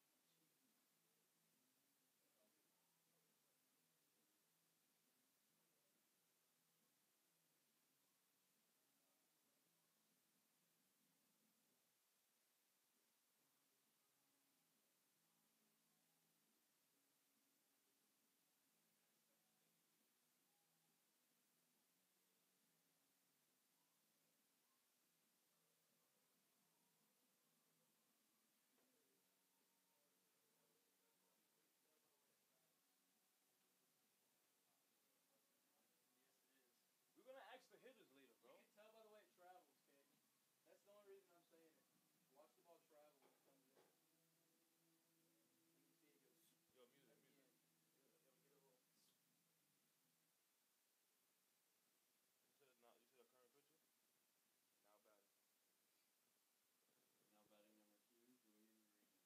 Now batting number 2, Julian Urena. New pitcher is up to face number 2, Julian Urena, with a runs on first and second and no outs.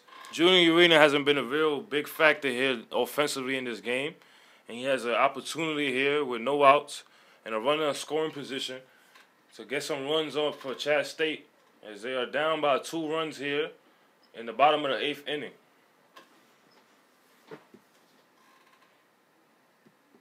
And he squares up to bunt, but that's a high fastball for ball 1, and the pitcher will right away call for his catcher for a little mound visit. 84. You saw it? It looks like 84 in there. Like 11 in that 80s.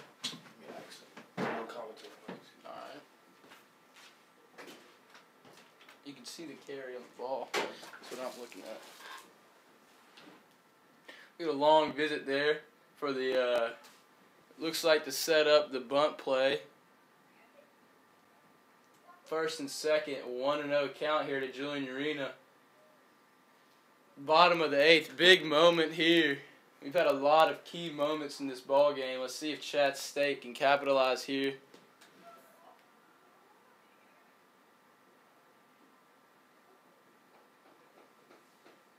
See, throws a fastball for a strike there.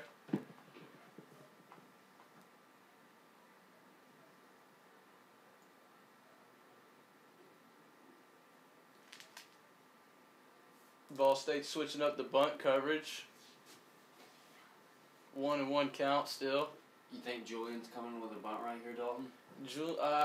I definitely am looking to bunt here. With the bottom of the lineup, top of the order coming up, looking with second and third, with the leadoff hitter up, sounds and looks promising. As we go 2-1 here to Julian Urena, see if we can get a bunt down here to move the runners over.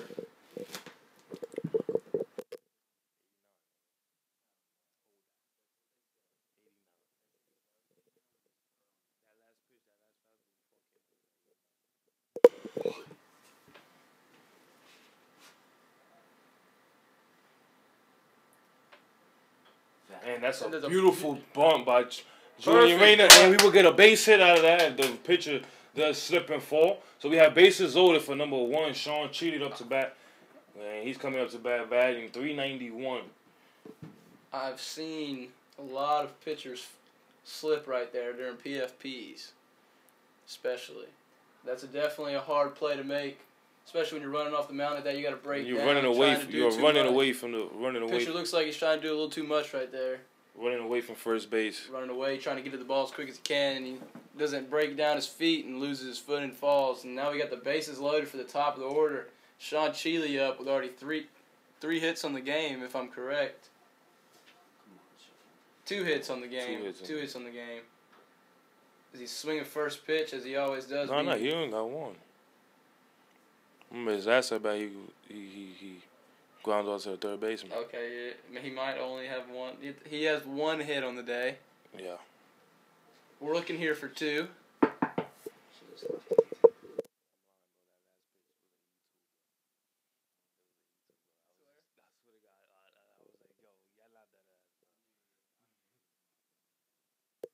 It just looks, I don't know. That was a stop.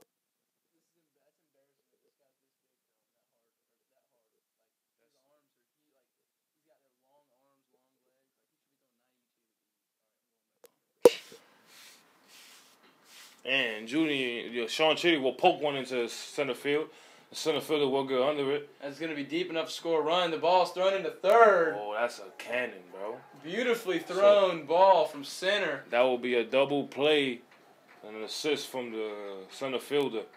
I guess we did not know he had that in his arsenal. That center fielder threw a perfectly accurate throw, 1 hopper to the third baseman. Confused on why Julian Urena didn't move up to second base there on the throw. Who was that just got gunned down? Number 25, Zach Team. Vinny Vega with some speed, actually. So he actually got a speed runner trying to tag up from second to third. We actually do get a run. This is a positive thing. So score is 4-3. We have a dangerous hitter up, Zach Team. Cut the score there. Get to the next guy. And we have some news coming in as we look over. The Chat State Lady Tigers walked it off in extra innings. Not sure what inning it was. But it was pretty short long because it's more than 3. The 9th or the 10th, and they walked it off to extend their win streak to 29 games on the day. Zach Team hits a dribbler over the pitcher's head. Well, not very much speed. The shortstop throws it over with ease, and that will be the final out of the bottom of the 8th. We're going to the top of the 9th inning with a 4-3 ball game. Payne Baker looks to be coming out on the mound as there's nobody on the bullpen. So he is going to try to close this game for Chat State to come to the bottom of the 9th inning and score the winning run.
Peyton Baker's still on the mound here.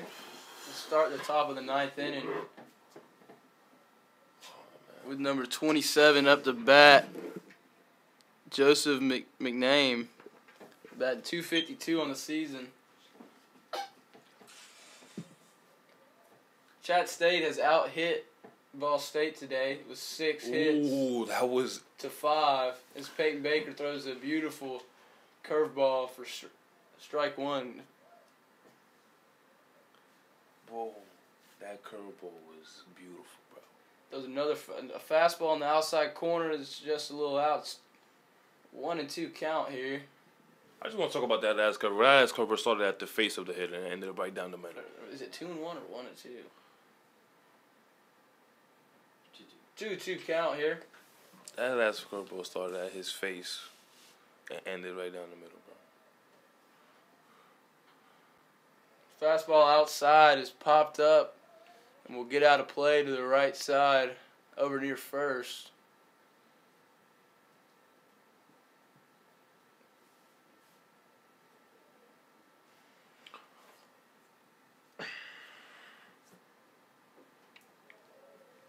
He spikes a curveball in the dirt there, tries to hang on to it a little too long.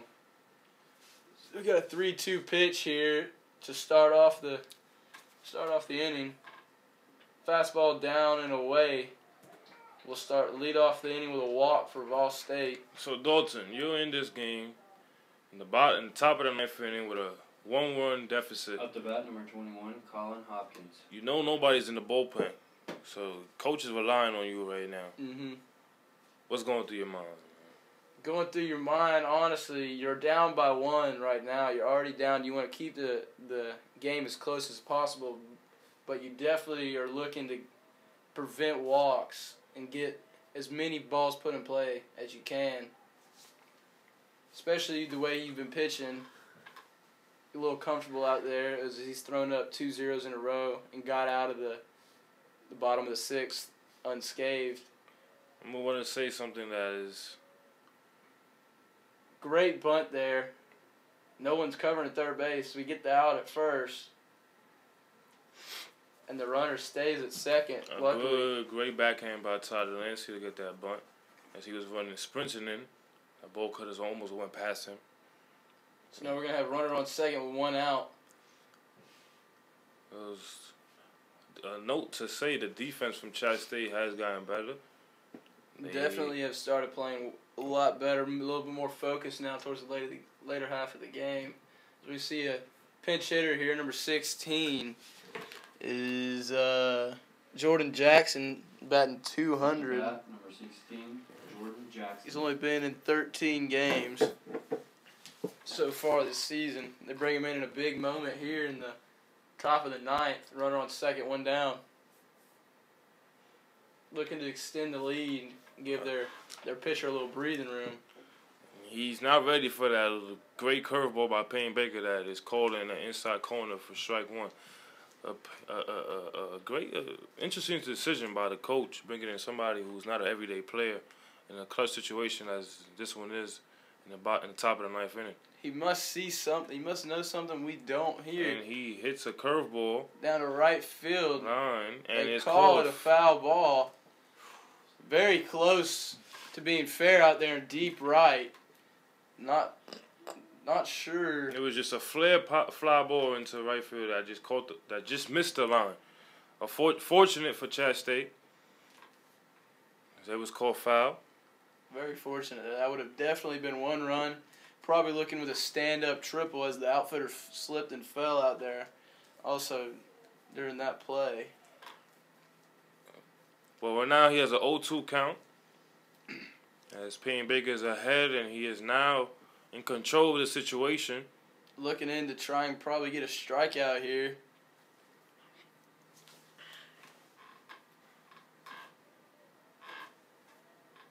I know that's what I'm looking for here if I'm on the mound.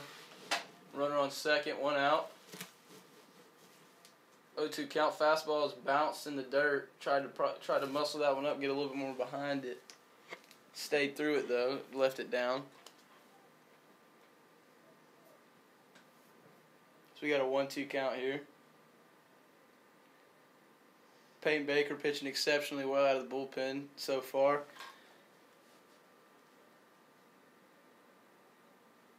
Fastball inside on the hands. He gets it there, and it's drilled into left field for a. He's going for two, and he will be thrown out at second by Vinny Vega. So that would be Vinny Vega, who has a great arm out there in left field. They extend the lead though to 5-3, giving their pitcher a little room. So the interesting call ends up working out for Vol State as their bench player comes in and pinch hit for an RBI single. I'm a little confused with the pitch calling there on the inside fastball. Still nobody in the bullpen for Chat State, so this is Peyton Baker's game. This is a high fly ball into shallow center field. And Sean Chitty will get under it for out number 3, and it will bring Chat State into hit with a 2-run deficit as they will try to score 2 just to tie the game at least to bring this game into extra innings to give them another chance to win the ball game.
Ty Delancey.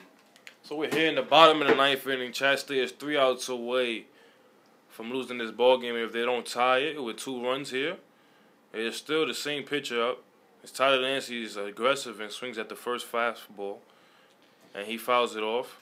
The line for the day is 6 hits and 6 hits for both teams. Ball State has 5 runs so far. Chat has 3. Chattanooga State, there's a base hit that's scorched in the left center field gap. That will be a double. Definitely getting in for 2, possibly 3. But we're not going to be too aggressive here. He is not the winning run. He gets in second. He's not even the tying run, so we just got to keep moving on the chain. Leadoff double. Trey Hall up the bat, number 33, looking. We know he's definitely going to be looking to tie the game up here. He could tie the game with 1 swing of the bat. He definitely could do that very well. Up the bat, number 33, Trey Hall. Big at bat there by Ty Delancey, and that's now we have 7 hits on the day. Apparently that was a hit for both teams on the scoreboard. He watches the pitch for strike 1. I forgot their hit too. So there's 7 hits from both sides today. There's 3 errors from Vol State, 4 errors from Chat State. Chat State has 4 errors early in the game are definitely looking to cost us right now. It's a 1-1 count here to Trey Hall.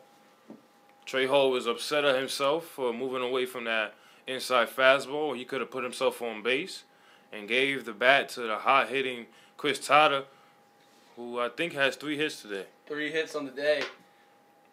Trey Hall takes a swing and he pops that one up to the first baseman. First baseman was looking a little shaky under it, but he will catch it, so that'll be out number 1. It's not what you're looking for in the bottom of the 9th there. Up the bat, number 18, Chris Tyler. With no outs. Chris Tyler is not known for any power, but he will put the bat on the ball and hit a gap. So this is what we're looking for as Chris Tyler is up to bat now with a run on second base and 1 out. Looking to square one through a hole somewhere and try and get that runner in. Get to the next guy. As we got Noah Fitzgerald on deck.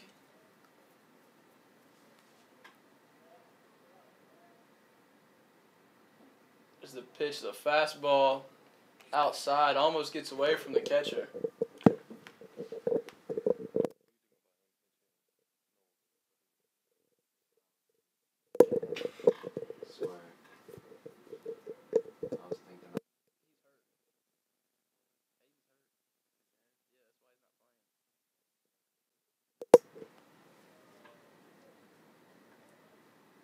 And Chris Tyler watches a curveball that misses in the outside corner. So it's a 2-0 count. It's a hitter's count. But Chris Tyler still has to be patient and look for a ball he can drive. There is someone up in the Vol State bullpen right now. Probably in there just for insurance. We're looking, Chat State looking to tie this one up. There's no one in the bullpen for Chat State, so Payne Baker will most likely be on the mound if we're tied this ball game up. But first, we have to tie the ball game as Chris Tyler takes a fastball in the outside corner for strike 1. Looks like the same exact pitch as the last one to me, Thomas. Not too sure. That's a curveball in the outside corner. I apologize. You know, the runner on second right here really means nothing. No, it was a fastball. I'm saying location-wise, not sure how. It's the runner at the plate right here that's got to get on base and got to find a way in right here. The time runs at the plate. Cade, as the offense right now, man, what's going through your head, man? You know, I'm just trying to get myself on, trying to avoid another out to get closer to ending this game. You really And just that's wanna a extend this fly game. ball into right center field. Hit fairly deep. Right field. That'll advance the runner to third base. That center fielder out there does have a great arm, though, and he makes it a decently close play for something that looked like it was going to be a can of corn for Ty Delancey to move up there. Yo, he has a gun. Up to bat, number 31, Noah Fitzgerald. So The now center the fielder time was running running away from third base. Still at the plate. We got the... He ran away from third base and still threw a 1 hopper. Yes, he did. It was a great throw from the center fielder. He's already hosed someone at third. Last inning in a pivotal moment. Another big moment here, down to our last out for the Chat State Tigers. As Noah Fitzgerald takes a fastball in the outer part of the plate for ball 1.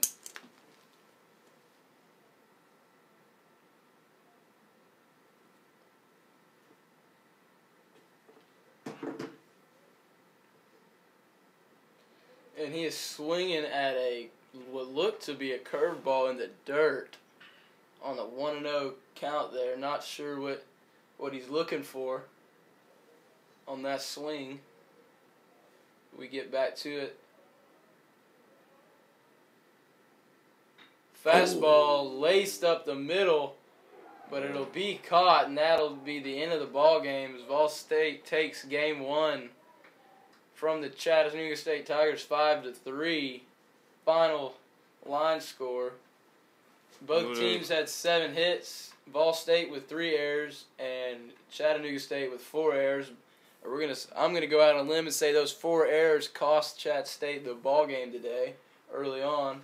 As Kyle Nunn had a great pitching outing on the mound. Both starters today threw exceptionally well. Both had, I'm not too sure about their pitcher, but Kyle Nunn had 8 strikeouts through 6 2/3 innings, only giving up 5 hits. I think 3 were infield singles. He did an exceptional job today. And I hope you guys enjoyed today's commentating. I will be back tomorrow with a doubleheader against Vol State to finish off the series. Guys, want you guys to be noted, Chat State has to win both games of the doubleheader in order to be qualified in the conference tournament. This is Thomas Harris and Dalton Kane. We are signing off.